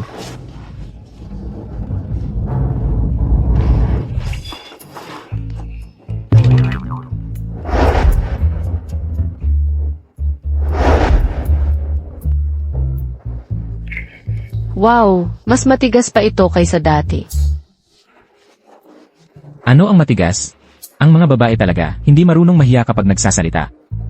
Naghalikan na nga tayo, ano pa ang dapat ikahiya? Ano? Naghalikan? Masarap naman ang lasa. Tulad ng puding. Ah, hindi. Medyo mas malambot pa sa puding. Ah,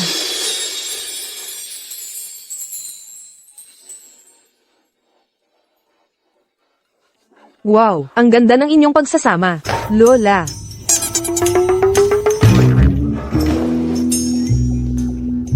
Vincent, hoy. Hindi ko akalain na ang lason mo. Ay nawala na. Ang galing mo naman. Alam mo pang hanapin ang nanay ni Jinli. Naku, Xiao ba? Nalaman ko na ikaw at si Jinli ay mga divine doctor mula sa Kunlun Mountain. Kung gayon, dapat kitang pasalamatan ng husto. Kayo nga pala ang mga divine doctor mula sa Kunlun Mountain. Yung nauna na nag-angkin, ay divine doctor mula sa Kunlun Mountain. Pinutol ko na ang kamay ko. Sa susunod, kukunin ko na ang buhay ko. Hoy, anong divine doctor mula sa Kunlun Mountain? Yung pangatlong kuya ay ang aktor na inupahan ko. HMM. HMM. Pero si Liao Guanzhuang ay alam ng buong Yunchuan.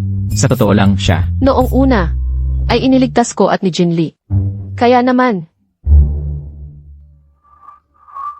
Xiao ba, hoy, kahit na ikaw ay isang divine doctor mula sa Kunlun Mountain o hindi, nagpapasalamat ako sa iyo. Ikaw ang unang babae na dinala ni Finchen pa uwi. Ang pulseras na ito, ang lolo ni Finchen, ay ibinigay sa akin. Ang unang pulseras ko. Ngayon, ibibigay ko sa iyo. Salamat sa pagliligtas mo kay Finchen. Sobrang halaga ng regalo na ito. Ile, alam mo pa rin. Kaya bagay na bagay sa akin. Lola, ang tatay ko at si Master Xiaoba, kailan ang kasal? Kanina lang, naghalikan sila. Ay, naghalikan na sila. Kailangan kong magmadali na ihanda ang mga pangkasan. Ang mga pangkasan ng ating angkan ng Li ay pinakamataas sa Yunchuan. Lola.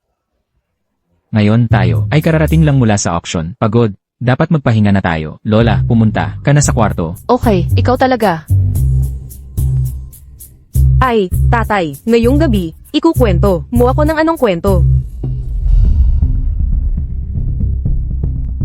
An-an, ganito talaga ang nangyari. Si Li Finchen na ito, hindi lang kami pinaalis. Sa angkan ng Li, nagdala pa ng 2 manloloko, bata at matanda. Nagdala pa ng 2 manloloko, bata at matanda, para magpanggap ng mga divine doctor mula sa Kunlun Mountain, at linlangin ang buong lungsod ng yun, ng lubusan. Ano, napakasama naman ito. Tita, tumuloy ka na lang sa bahay ko. Hindi lang ako, sikat na modelo sa Yunchuan, kundi isa rin akong outer disciple ng 5 masters ng Kunlun Mountain. Kunlun Mountain, outer disciple ng sekta. Siyempre naman, ito ay ang pagtanggap ng bagong estudyante. Makalipas ang 3 araw, pagdating ng panahong iyon, ang buong Yunchuan ay sasaksi sa aking maliwanag na landas at pinakamataas na karangalan. An-an, ang divine doctor mula sa Kunlun Mountain ay napakahirap hanapin. Kaya ikaw, paano mo sila nakilala? Dahil kasi may talento ako. Isa sa 1,000,000, isa sa 10 bilyon.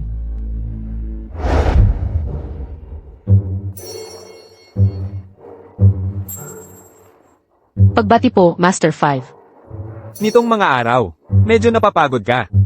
Tinanggap na kita bilang outer disciple ng sekta. Ah, Kasi nilaban mo ang mga damit ni Master 8 at ang maruming damit ni Jean Lee hanggang sa matapos, mahusay ang iyong nagawa. salamat po, Master 5. Salamat po, Master 5. Sa 3 araw, magdaraos ako ng piging para sa pagtanggap ng disipulo sa Yunchuan. Pagdating ng panahong iyon, iniimbitahan ko po kayong dumalo, Master 5.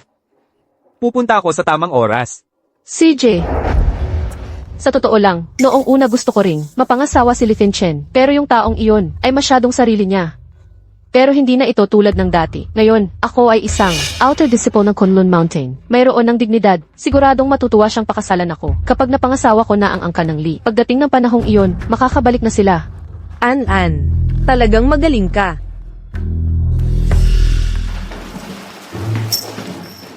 Wow! Talagang mayaman ang bahay ng Li Chen. Ang higaan dito ay mas maganda pa kaysa Simmons. Napaka-komportable.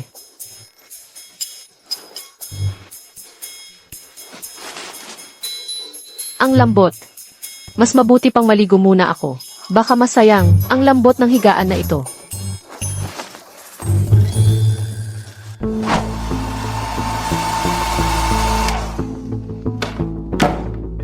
Kanina, si Kuya Tatlo sa auction ay kumilos ng kakaiba. Kumilos ng kakaiba. Kuya Tatlo, nagpunta ka sa auction ngayon at kumilos ng misteryoso at kakaiba. Ano talaga ang ibig sabihin nito? Tatay, Laoli. Anong nangyayari kay Manager Lee? Tawagan ba natin ang ambulansya? Hindi pa. Ang lason sa kanyang katawan ay nagwawala, nagdudulot ng pagkahilo. Kailangan lang uminom agad ng gamot na Jean CO1 at gagaling na siya. Manager Liao, pakihanda ang sasakyan para ihatid kami pa uwi sa bahay ng Lee. Opo, ako na ang maghahanda nito. Xiao ba? Alam mo ba kung sino siya? Ang malupit na Diyos ng Yunchuan. Isang buhay na Grim Reaper. Nakatigil na bangka sa tubig. Ang ilog Yangtze ay tinatanggap ang simoy ng tagsibol. Xiao ba? Si Li Chen ay ang iyong kapalaran. Ano ang ibig sabihin nito? Pagdating ng kapalaran, mauunawaan mo rin sa huli. Sabi niya na si Li Chen ay ang aking kapalaran. Anong klaseng kapalaran?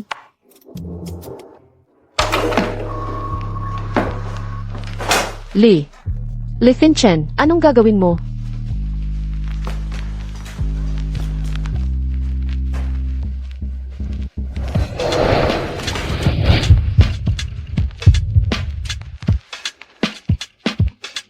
Naku, masyadong maraming deer antler sa Jinsi 1. Are, masakit.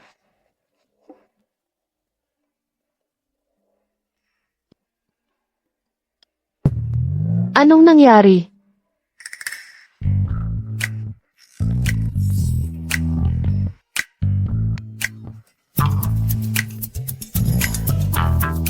Noong nakaraang gabi tayo, ano bang nangyari? May ganun. Parang ganun. Noong nakaraang gabi tayo, ano bang nangyari? May ganun.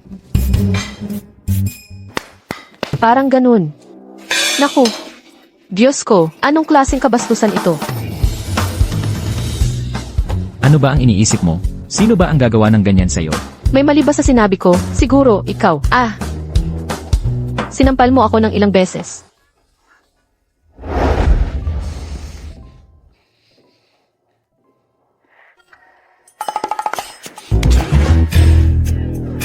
Ano? Nagsasamantala ka pa rin. Sabihin mo, ano ba talaga ang nangyari noong nakaraang gabi? Hindi ko alam. Alam mo iyan.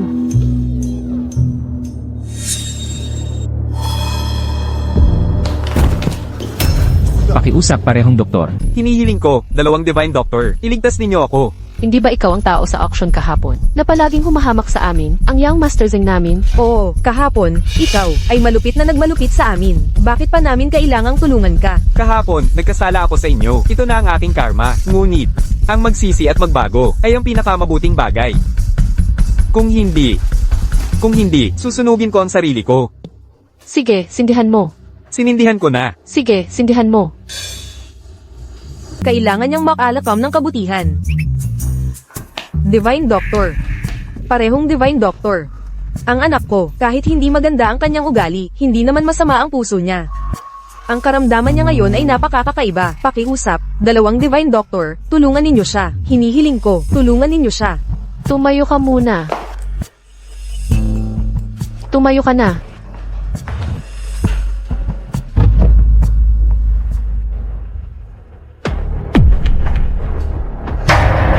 Ang sakit niya ay hindi nasa katawan. Kundi nasa bahay.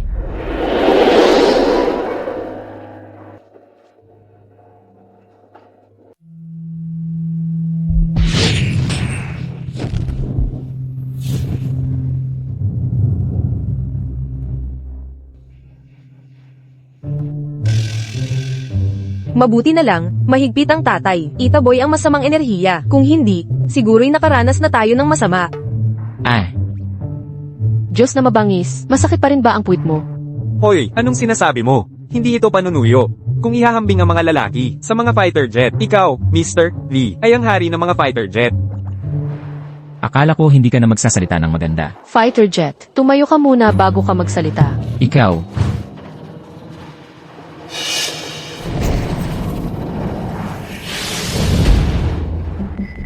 Kumusta na? Wow, talagang kahanga-hanga. Magaling talaga ang batang doktor na ito. Nararamdaman ko na, mas bumubuti na ako ng husto. Mabuti naman, ito ay pansamantalang pagpigil lamang ng masamang enerhiya. Ang pinagmulan ng masamang enerhiya ay nasa likod lang ng bahay mo. Dalhin mo kami doon agad.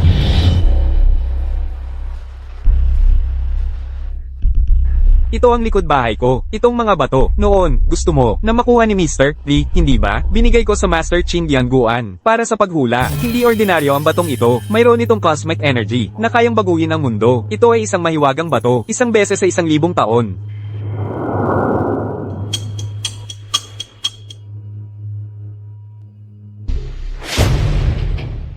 Ito ay isang libingan.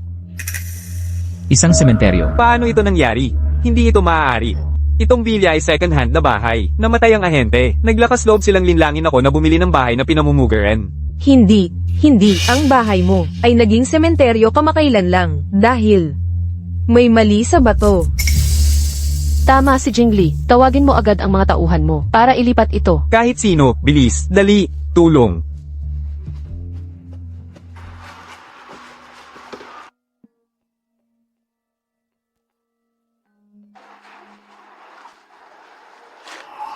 Hi.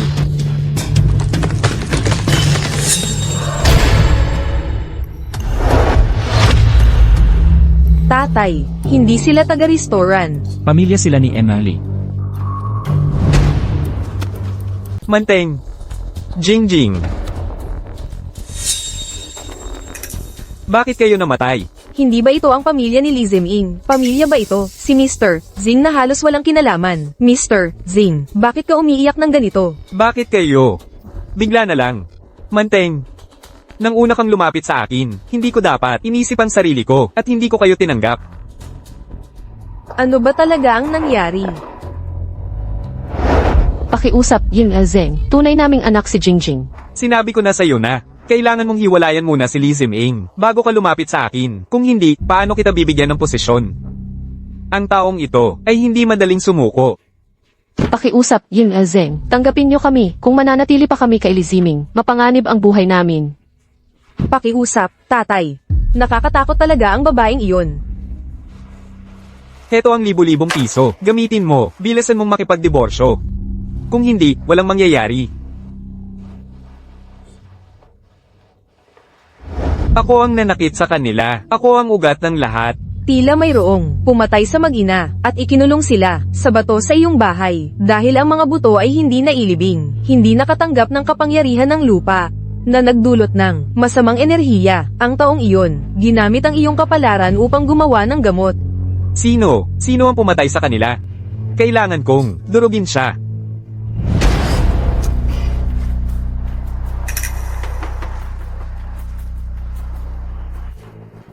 Mga hikaw. O kaya, babae ang pumatay? Babae, nasaan siya? Pupunta ako ngayon. Ha, anak ko. Anak, ayos ka lang ba? Ang masamang enerhiya sa kanya, kung hindi aalisin, maaaring magdulot ng panganib. Jingli, maghanda ka.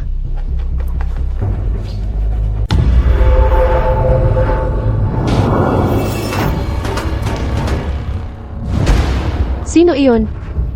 Sino ang sumira sa altar na ginawa ko mula sa mga buto ng tao? Sumira sa altar.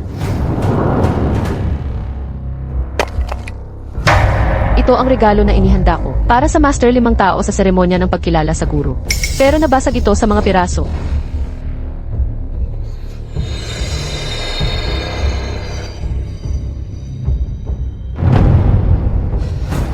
Kayo ang dahilan kaya ako. Itong 2 tao, ang malaki at ang maliit. Sino ba talaga sila? Naglakas loob na guluhin. Si Li Tingshen. Paano mo nakuha itong 10,000 yuan? Nakita ko sa bag ni Manting. Hindi, mama. Sa susunod kong mangyayari sa atin. Walang silbi ka talaga. Isa ka lang babaeng nagtaksil sa iyo at nagkaanak sa iba. Bakit ka natatakot ng ganyan? Pero si Yuanan ay masyadong masama. Naiisip pa niya na gumamit ng tao bilang sakripisyo. Kahit ano paman, siya ang pinsan mo. Bakit ka natatakot ng ganyan?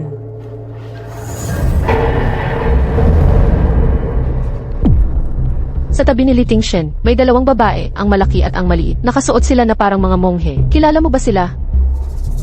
Ang malaki at ang maliit, nakasuot na parang monghe. Hindi ba yun si Jingli at Xiao ba? Sinira ninyo ang seremonya ng pagkilala ko sa guro. Siguradong mawawala kayong 2. Ang batang si Zing ay talagang nalulungkot. Nag-collapse at napunta sa ospital. Ang buhay ng tao ay napaka-impermanente. Sino kaya ang salarin? Si Li Siming ba? Dahil sa pagtataksil, nais niyang maghiganti. Ang hikaw ay sa nanay ni Li Siming. Hindi, Guo Tan. Mukhang walang hakaw na. Ganitong disenyo. Gusto siguro ito ng mga kabataan. Tapos, kanino ang hikaw na ito? At ang bahay ni Zeng ay mayroon pa ring masamang enerhiya. Ang taong iyon ay tiyak na alam ang mahika. O ganito. Umalis kayo dyan. Ingat.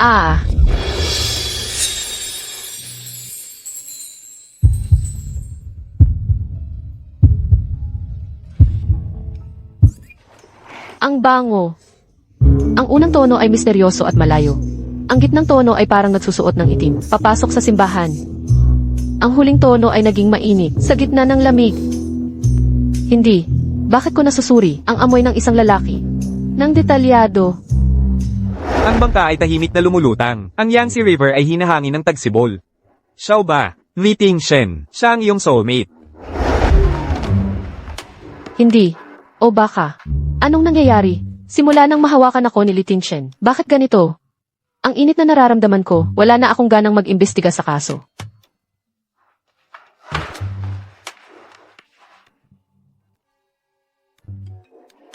Ang dating karma, paulit-ulit na karma.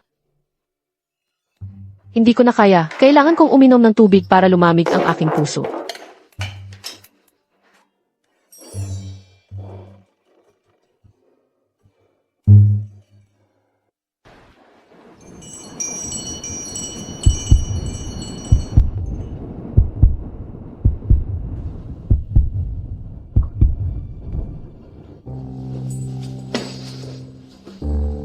Nang magising si Alisa, nakita niya ang bunto ng damo na nakahiga sa tabi niya at nagbago ito. Hindi. Nagsisimula na naman, ang dating karma ay naulit. Ang dasal para sa mapayapang isipan. Aray!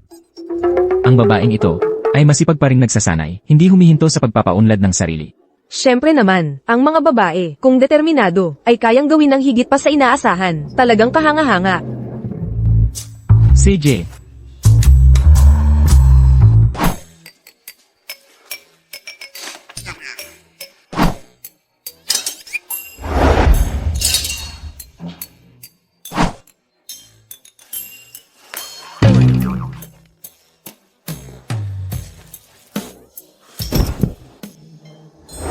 Ikaw na babae, ano ka ba talaga? Mr. Lee, bakit ka masyadong nag-iisip ng ganito? Mayroon akong isang kaibigan, isang babae, ang umiiwas sa kanya. Hindi ko alam kung ano ang iniisip niya. HMM, ang pag-iisip ng mga babae, hindi mo ba naiintindihan dahil gusto ka niya? Lanan, Oh, gusto ka niya, ang kaibigan na yon.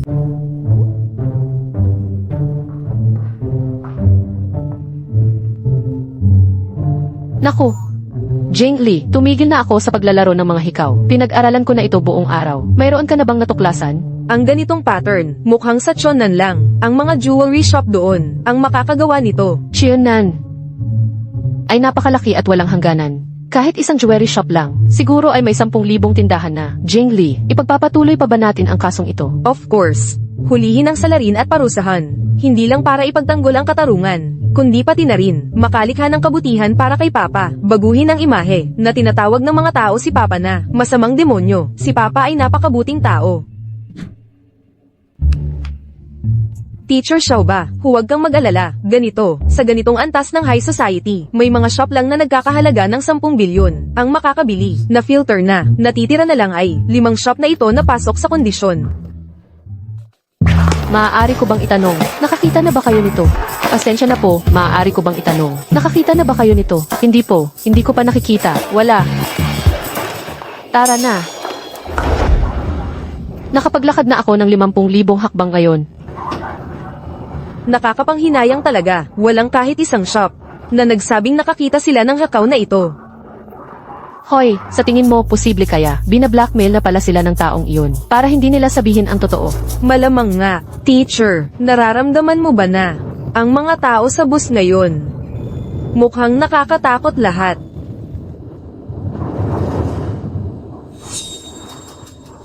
Nga, ano ang nangyayari? Ganito katinding masamang enerhiya. O baka ngayon ang araw ng kamatayan ng lahat sa sasakyan?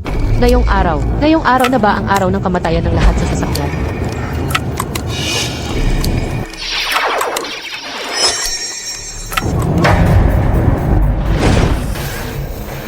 Naku po, ang gulong ng sasakyang ito ay may ginawa na ang isang tao. Sasabog na ito anumang oras.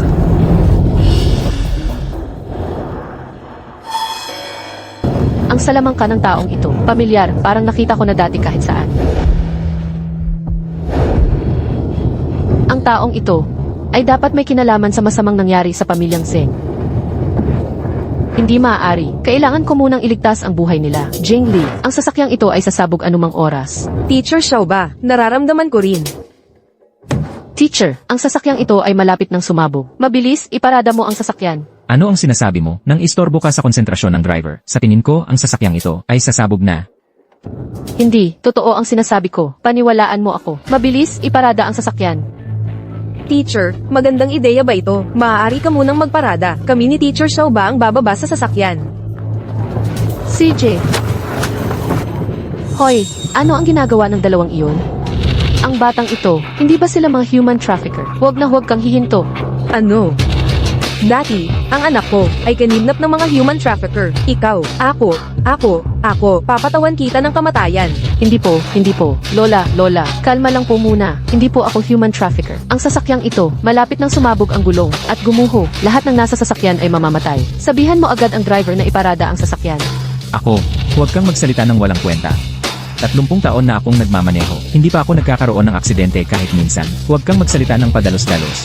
Alam ko na may karanasan ka po, pero ang gulong ng iyong sasakyan ay may ginawa na ang isang tao. Pakiusap, iparada mo at tingnan mo. Malalaman mo rin. Gusto ko lang na ang mga tao sa sasakyan ay lahat mabuhay. Pakiusap, paniwalaan mo ako. Tama na yan. Nagtapos ako ng automotive engineering, ng doktorado, batay sa aking kaalaman. Walang problema ang sasakyang ito. Ikaw ang nagsasalita para guluhin ng mga tao. Nasa ika-21 siglo na tayo. Hindi, ikaw ay nasa industriya ng sasakyan. At ano naman? Ang dulo ng siyensya ay mistisismo. Hindi mo ba naiintindihan? Ako, nalalaman mo bang mang-aral ka sa akin ng ganyan? Ako ay isang tao na nag-aral sa sikat na universidad. Hindi tulad mo na luma ang damit, mga human trafficker na tulad mo. Pareho ba ang iniisip ng lahat? Tama, mas mabuti pa ang mga estudyante sa universidad kaysa sa mga human trafficker na tulad mo. Kung ako ang tatanungin, ang mga boss ngayon ay dapat gumamit ng face recognition system. Kung hindi, ang mga kriminal ay makakatakas. Hindi, lahat, sandali lang. Makinig muna kayo sa akin. Alam kong hindi nyo ako pinaniniwalaan. Pero may kasabihan na, ang 10,000 ay natatakot. Ngunit isa sa 10,000 ang naglalakas loob. Bakit kayo ay ayaw huminto at mag-check? Ano ang isa sa 10,000? Ano ang sinasabi mo? Sa tingin ko, nag-iimbento ka lang para manloko ng iba, para makuha ang atensyon. Ako, ang mga libro na pinag-aralan mo, napunta lahat sa tiyan mo ba? Kung ayaw mong mabuhay, huwag mong hilahin ang iba. Manong driver, iparada mo agad ang sasakyan. Huwag kang hihinto, nagmamadali akong kumain. Tama, ang aming mga buhay ay hindi kailangan ng tulong mo. Manong driver, umuusok na ang gulong. Iparada mo na. Oo, bilis. Driver, ay parada mo agad. Ngayon ko lang nalaman, kayo palang dalawa, ay mga babae pareho. Ayoko sanang humusga, pero ngayon parang, malaki ang dibdib pero maliit ang utak. Maliit lang ang utak. Ako. Ikaw naman, parehong maikli at maliit. Bakit ka nakatayo dyan? Sa harap ng mga tao, nalalaman mo bang sabihin mo yan sa akin? Bakit? Ang mga lalaki ay pwedeng mang-insulto ng babae. Hindi ba pwedeng mang-insulto ang mga babae? Sa tingin ko, hindi ka lang maliit. Kulang din ang iyong utak. Lagi kang masama sa mga babae. Kung ayaw mong mabuhay, huwag kang manggulo ng iba. Tama, puntahan mo muna ang utak mo at pagtagpi-tagpiin. Ngayon, dapat naniniwala na kayo, diba? Pumutok na ang gulong. Ang tunog ng paputok ng kasal sa labas, ipipilit mo pa rin na ito ay pagsabog? Sa tingin ko, ang utak mo ay hindi talaga normal. Ako. Kuya driver, ang nagmamaneho, hindi ka ba makapagdesisyon? Itigil mo ang sasakyan ngayon din. Tama na, pilit mong sinasaktan ng lahat, gamit ang lahat ng paraan na naiisip mo. Ngayon, sobrang traffic, hindi humihinto ang mga truck. Ang pagpapatigil sa driver sa gitna ng daan ng ganito, hindi lang nakakasagabal sa trapiko, kundi inilalagay din ito ang lahat sa sasakyan, sa panganib. Hoy, matagal ko nang binabantayan ang babaeng ito. Kakaiba ang kilos niya. Mula pa kanina, kakaiba ang sinasabi niya. Ang taong tulad nito, dapat itali, ipadala sa pulis. Tama. Oo, atali natin siya at ipasa sa pulis. Ipadala siya sa pulis, itali siya. Sa pulis na, si Master Xiao Pa ay handang tumulong sa inyo. Huwag baliwalain ang kabutihan.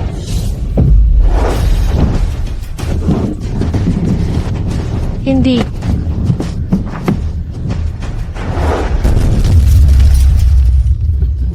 Ang gulong ng kotsing ito ay talagang nag-aapoy. Tama ang sinabi ng dalagang ito. Sa swerte, hinila niya ang handbrake kaya nagkaroon ng pagkakataong makatakas. Salamat sa dalagang ito, dahil iniligtas niya ang buhay ko. Maraming salamat. Malapit na ang bagong taon. Ang mga anak ko ay naghihintay pa rin sa akin umuwi. Salamat, maraming salamat talaga. Hindi pa naman bagong taon. Hindi na kailangang lumayo pa. Hi! Hindi ko inakala, pagkatapos makapagtapos mula bachelor hanggang doctorate, may mga bagay pa pala akong hindi alam. Ang mistisismo ay mabuti, ang agham ay mabuti rin. Ilan lamang sila sa mga kasangkapan para tulungan ng tao na mamuhay ng maayos. Tama ang sinabi ni Jin Lee.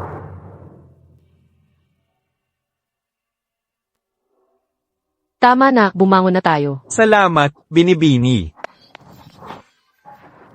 Master Xiao Pa, sinabi ni tatay na umuwi na ako agad, at may surpresa daw. Gusto mo ako. Siguradong gusto ka niya. Ang nagkakagusto sa'yo ay dapat, iyong kaibigan. Gusto.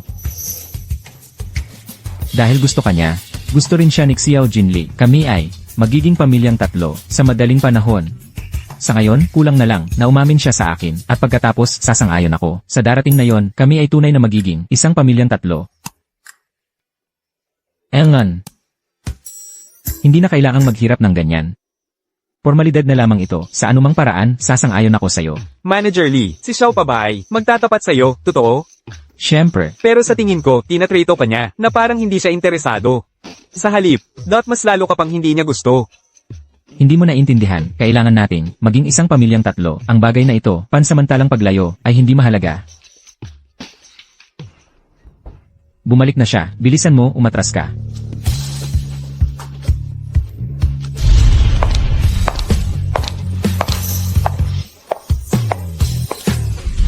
Bakit ikaw?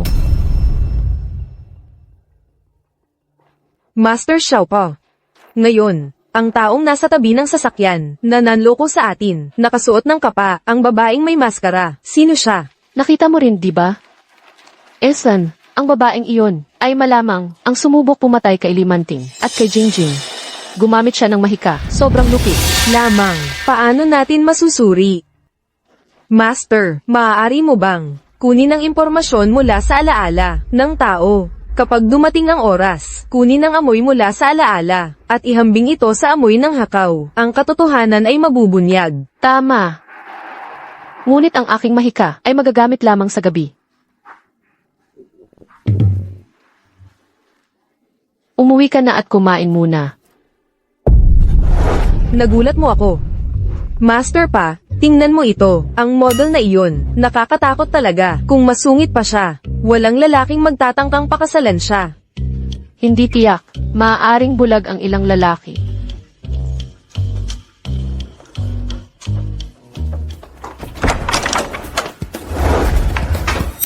Sa mundong ito, mayroon ngang mga bulag na lalaki.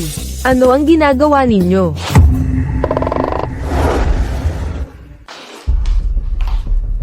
Bakit ikaw? Ano iyon? Bakit ganyan ang mukha mo? Na hindi kontento? O baka naman? Kanina ikaw, iniisip ang ibang babae. Yuan-an, kahit na magkapit-bahay tayo, pero dumating ka ng walang paanyaya, itinuturing itong paglabas, iniimbitahan kitang umalis. Paglabag anong sinasabi mo? Si Lola Lee ay nagbabakasyon na. Pinapunta ako dito para alagaan ka ng espesyal. Si Lola talaga, laging nagbabakasyon, hindi organisado sa kanyang mga ginagawa. Isama mo na rin ako at si Xiao pa. Sino ka nga ba talaga? Kinchen. Sinabi ni Lola na, sinabi na niyang pupunta ako, diba? Ano ang ibig mong sabihin? Huwag mong magkunwaring hindi mo alam. Hindi ba't ito ang seremonya ng pagtatapat ng pag-ibig? Sa puso mo siguro, inaabangan mong dumating ako, diba?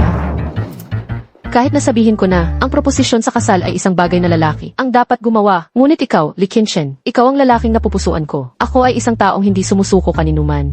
Dahil may damdamin ka rin para sa akin. Handa akong pakasalan ka. Master Xiao pa, tingnan mo, nakakatakot talaga ang model na iyon. Kung masungit pa siya, walang lalaking magtatangkang pakasalan siya.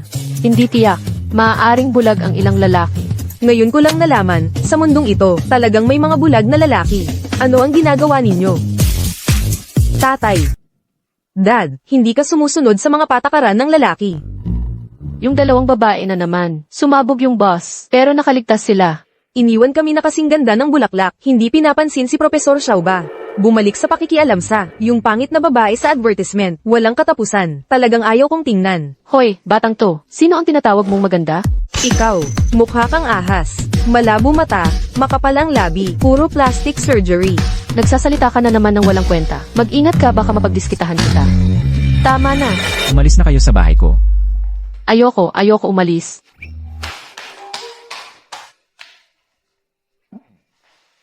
Lanan. Huwag kang magkakamali. Oo, Profesor Xiao ba, pakiusap, huwag kang magkakamali. Dad, sino ang gumawa nito? Siguradong yung babae, yung mukhang ahas na yun. Tama.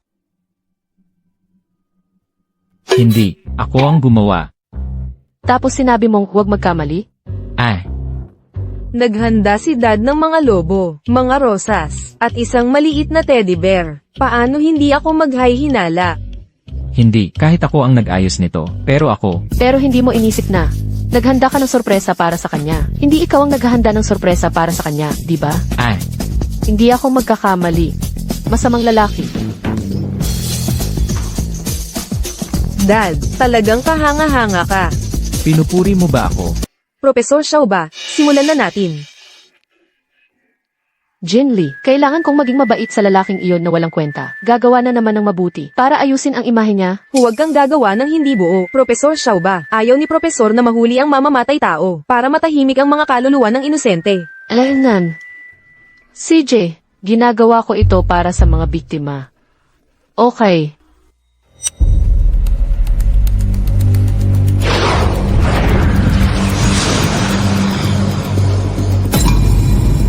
Tama. Mula sa amoy na ito, nakukumpirma na siya yung tao. Malinaw na yung babaeng nakatakip ay ang mamamatay tao na pumatay, kina Jingjing at Limanting. Profesor, malapit na tayo sa katotohanan. Kailangan na lang nating mahanap yung babaeng nakatakip. Alaynan. Ang amoy na ito ay mananatili hanggang bukas ng umaga. Bukas ng umaga tayo. Susundan ang amoy na ito. Siguradong mahuhuli natin ang mamamatay tao. Mabuti.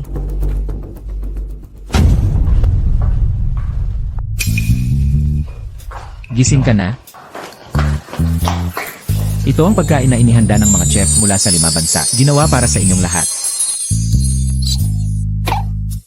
Manager Lee, hindi sapat ang pag-atake gamit lang ang pagkain. Kailangan din ang iyong alindog. Teka,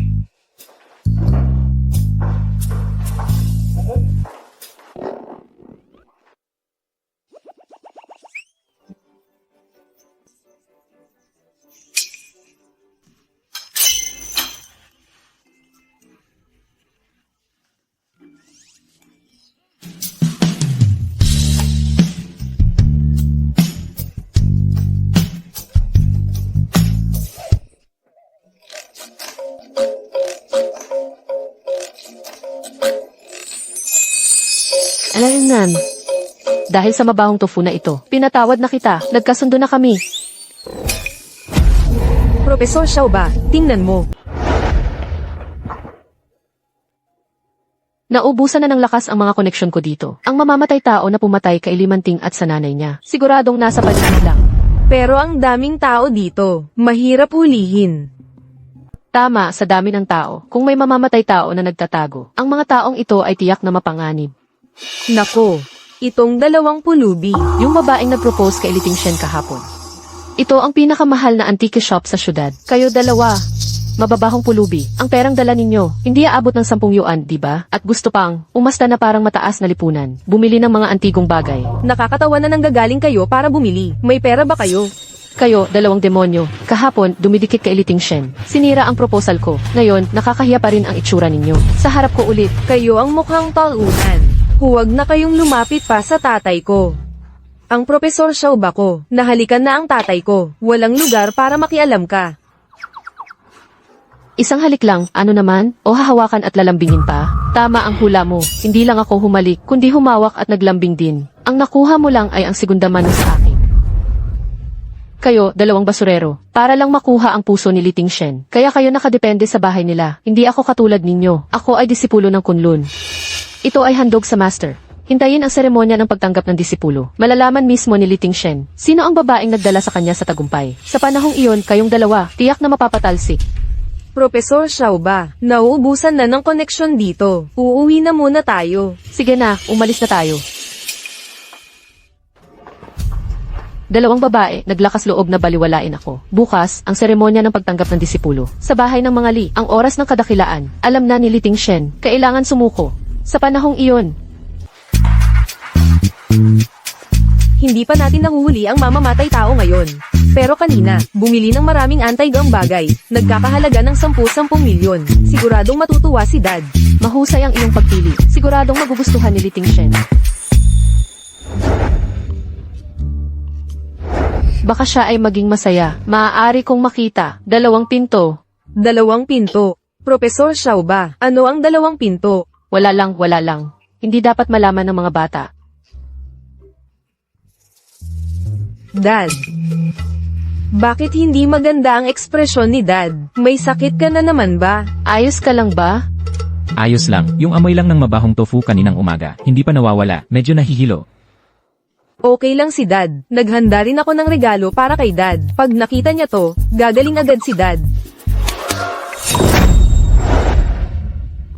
Mga kwento ng karangalan at pagkawasak. Ang Ilog Yangtze ay walang tigil ang agos. Ito ang unang regalo mula sa Neolitikong panahon. Manikang unggoy na gawa sa terakota. Mga pader na diamante na may mga kono. Magkakaroon ng araw na mababasag ang langit. Ito ang pangalawang regalo mula sa Africa. Mga pinakamataas na uri ng pigyon blood red na diamante. Kumikinang na ginto karangyaan ng kayamanan. Mararangyang mansyon at palasyo. Ito ang pangatlong regalo. Mga lutong tile mula sa palasyo. Ano lahat itong mga ito, Jinli? Dati, malaki ang binigay ni Dad sa akin. Gusto ko rin bigyan ng regalo si Dad. Xiao Jinli, ang pagmamahal ng isang ama sa kanyang anak, hindi kailangan ng kapalit. Kahit lumaki ka lang ng masaya, sapat na. Naiintindihan ko, Dad. Pero itong mga bagay na ito, matagal ko itong pinili. Tanggapin ninyo ito, Dad. Sige, itatago ko muna ito pansamantala. Hihintayin ko munang tumaas ang presyo. Ang talinong ito ni Xiao Jinli, talagang hindi napalaki ng mali. Si Liting Shen, hindi lang siya mayaman, pero talagang nagmamalasakit siya kay Jinli. Mapagkakatiwalaan.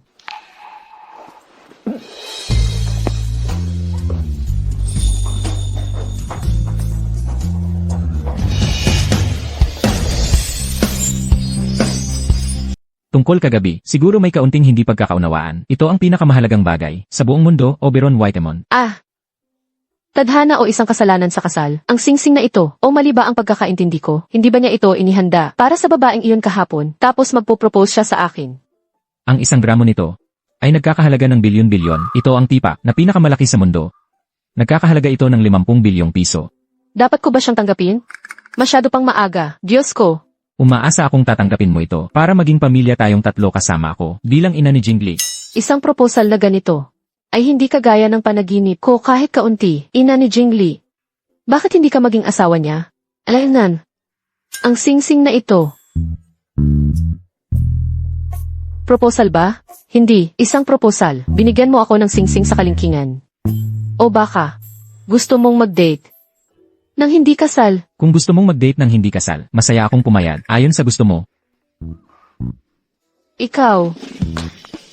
Ikaw ang gustong mag-date ng hindi seryoso, tapos ibinabato mo pa ang sisi. Sa akin, masamang lalaki.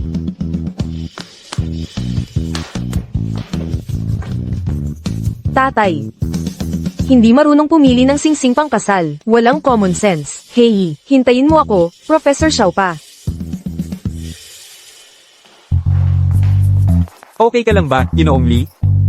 Ano na namang problema? Ginoong Lee, kung gusto mong ligawan si Xiao Pa, subukan mong makinig sa akin.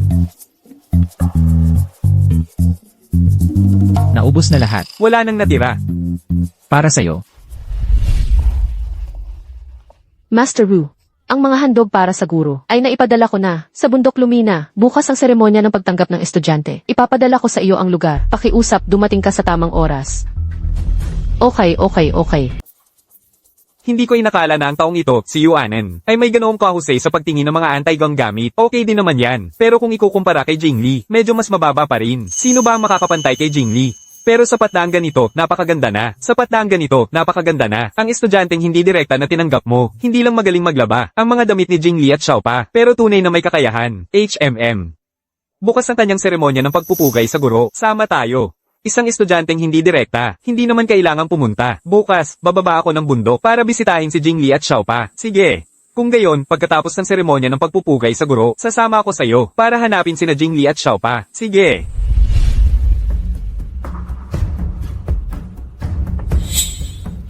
Nawala na ang amoy sa silk thread. Ang clue para sa salarin sa pagkakataong ito ay tuluyang nawala. Naku po, ngayon. Si Uncle Zing at si Grandma Zing ay umiiyak pa rin araw-araw. Hindi ko alam kung sino talaga ang tunay na tao. Ayos lang yan, Jingli. Ang langit ay tumutulong sa masisipag. Basta't nagsisikap tayo, siguradong makikita natin sila.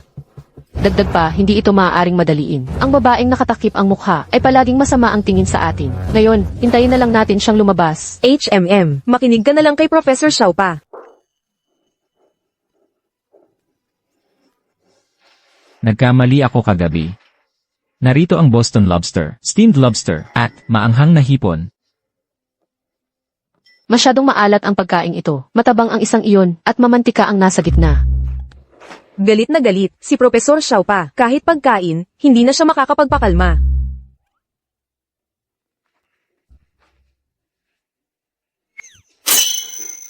Nagkamali ako kagabi. Ngunit naisip ko, napayat ang mga daliri ng mga kababaihan. Hindi ko sinadyang ibigay ang singsing sa kalingkingan. Ito ang pamamaraang iminungkahi ni Consultant Chen. Gagana kaya ito? Ang nakakainis na dahilan na ito. Hindi ako mataba. Payat ang aking mga daliri. Ang singsing kahapon ay siguradong kasya pa sa akin. Tungkol sa singsing na yon. Bakit ka nandito? Ngayon, naging disipulo na ako ng Bundok Lumina. Sobra-sobra na ang aking halaga. Inayos ko ito sa bahay ni Lee para mapagmalaki ninyo. Lieutenant Chen, ngayon ibabahagi ko sa iyo ang aking karangalan. Ikaw ang magiging pinakamaningning na lalaki. Professor Xiao pa, ang tita na ito, masama magsalita. Baka, may problema dito. Dalhin ang mga cheerleader at lahat ng gamit. Lumabas na ngayon. Ay, Lieutenant Chen, naiintindihan ko ang iyong pagkalalaki at ang iyong lihim na paghanga. Ngunit hindi mo kailangang maramdaman na mababa ka dahil ako ay napakagaling. Kung magiging akin ka, malalaman mo na, hindi ako ganoon kataas upang hindi mo maabot. Babaguhin ko ang iyong tadhana, gagawin kitang disipulo ng Bundok Lumina. Sa panahong iyon, ang lahat ng mga sikat na tao ay tatakbo sa atin. Disipulo ng Bundok Lumina. Nandito na si Master Ha. Mukhang dumating na si Master Wu. Tingshen, ihanda mong mabuti ang iyong mga mata. Manood kang mabuti. Master Wu.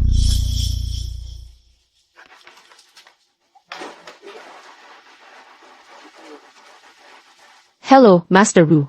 Ito ba ang Villa BLG? 325. Ay, hindi. Gyazil, 532. Kailangan mo bang sunduin ka?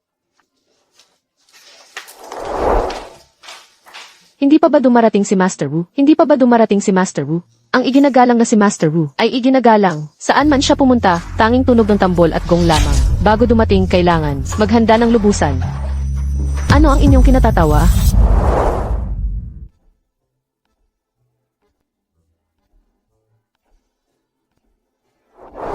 Nararamdaman ko na ang Master Wu sa inyong salita at ang nakikita natin ay hindi pareho. Ang nakikita ninyo, ano ang ibig sabihin? Ngayong nandito na tayo, hindi ko naiisiping itago pa. Sa totoo lang, nabaliw ka na, natatakot ako na baka. Tama na, Li Tingshen. Alam kong bata ka pa at puno ng sigla. Nagagandahan ka lang pansamantala sa babae at batang ito na parang pulubi. Ngunit bilang tagapamahala ng pamilya Li, dapat alam mo na ako lamang ang makakapagtaas sa iyo sa pinakamataas na antas. Sa isang iglap tungkol naman sa babae at bata, madali silang mapapaalis mula sa pamilya, sigurado. Dumating na si Master Wu. Li Tingshen, panoorin mo akong sumikat ng maliwanag na parang bituin sa langit. Sa panahong iyon, ang babae at bata ay magiging parang usok na naglalaho. Malalaman mo mismo na ako ang iyong tunay na taga-suporta. Master Wu, Master Tatlo, kayong dalawa ay dumalo sa aking seremonya ng pagtanggap ng estudyante. Ito ay tunay na kahanga-hanga.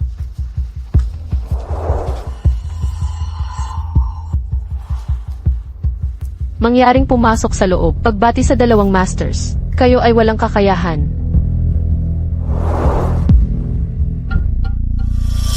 Nakikita ba ninyo ang pagmamahal na natatanggap ko? Xiao ba, Jing Li? Hindi ko pa ito nakikita dati. Guro, una ganito, ang masaya at relax na mukha. Lumabas na kayo ng matagal na. Ang sumpa ni Jing Li ay nagamot na rin. Bakit hindi pa kayo bumabalik? Kami. Ito ang ama na tinanggap ni Jingli sa Yunkyu. Ako ang ama. Lai Tingshen. Siya, hindi ba siya ang Diyos ng digmaan ng Yangkyo? Paano siya magiging ama ni Jing Li? Maraming salamat sa pag-asikaso ninyo sa amin itong mga nakaraang araw. Ngayon, kami, mula sa mga doktor na Diyos ng bundok Kunlun, ay isa ng ganap na doktor na Diyos ng Kunlun. Ang pag-aalaga kay Jing Li ay hindi na problema. Xiao ba, samahan mo si Jing Li. Hali kayo na sa bundok Kunlun kasama namin.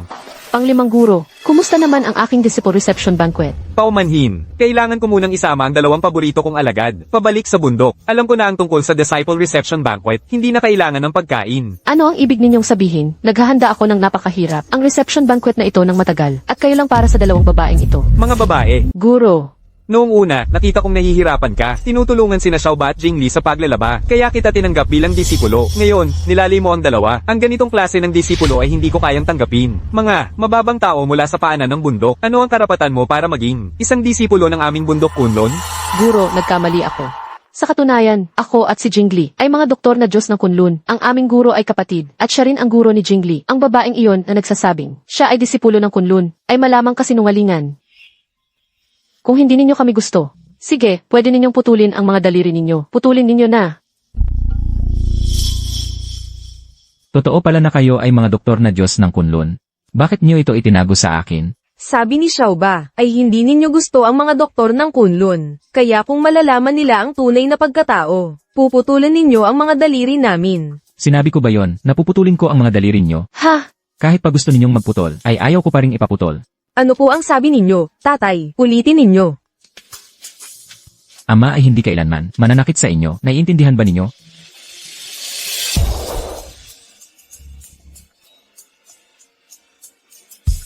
Ama. Ama.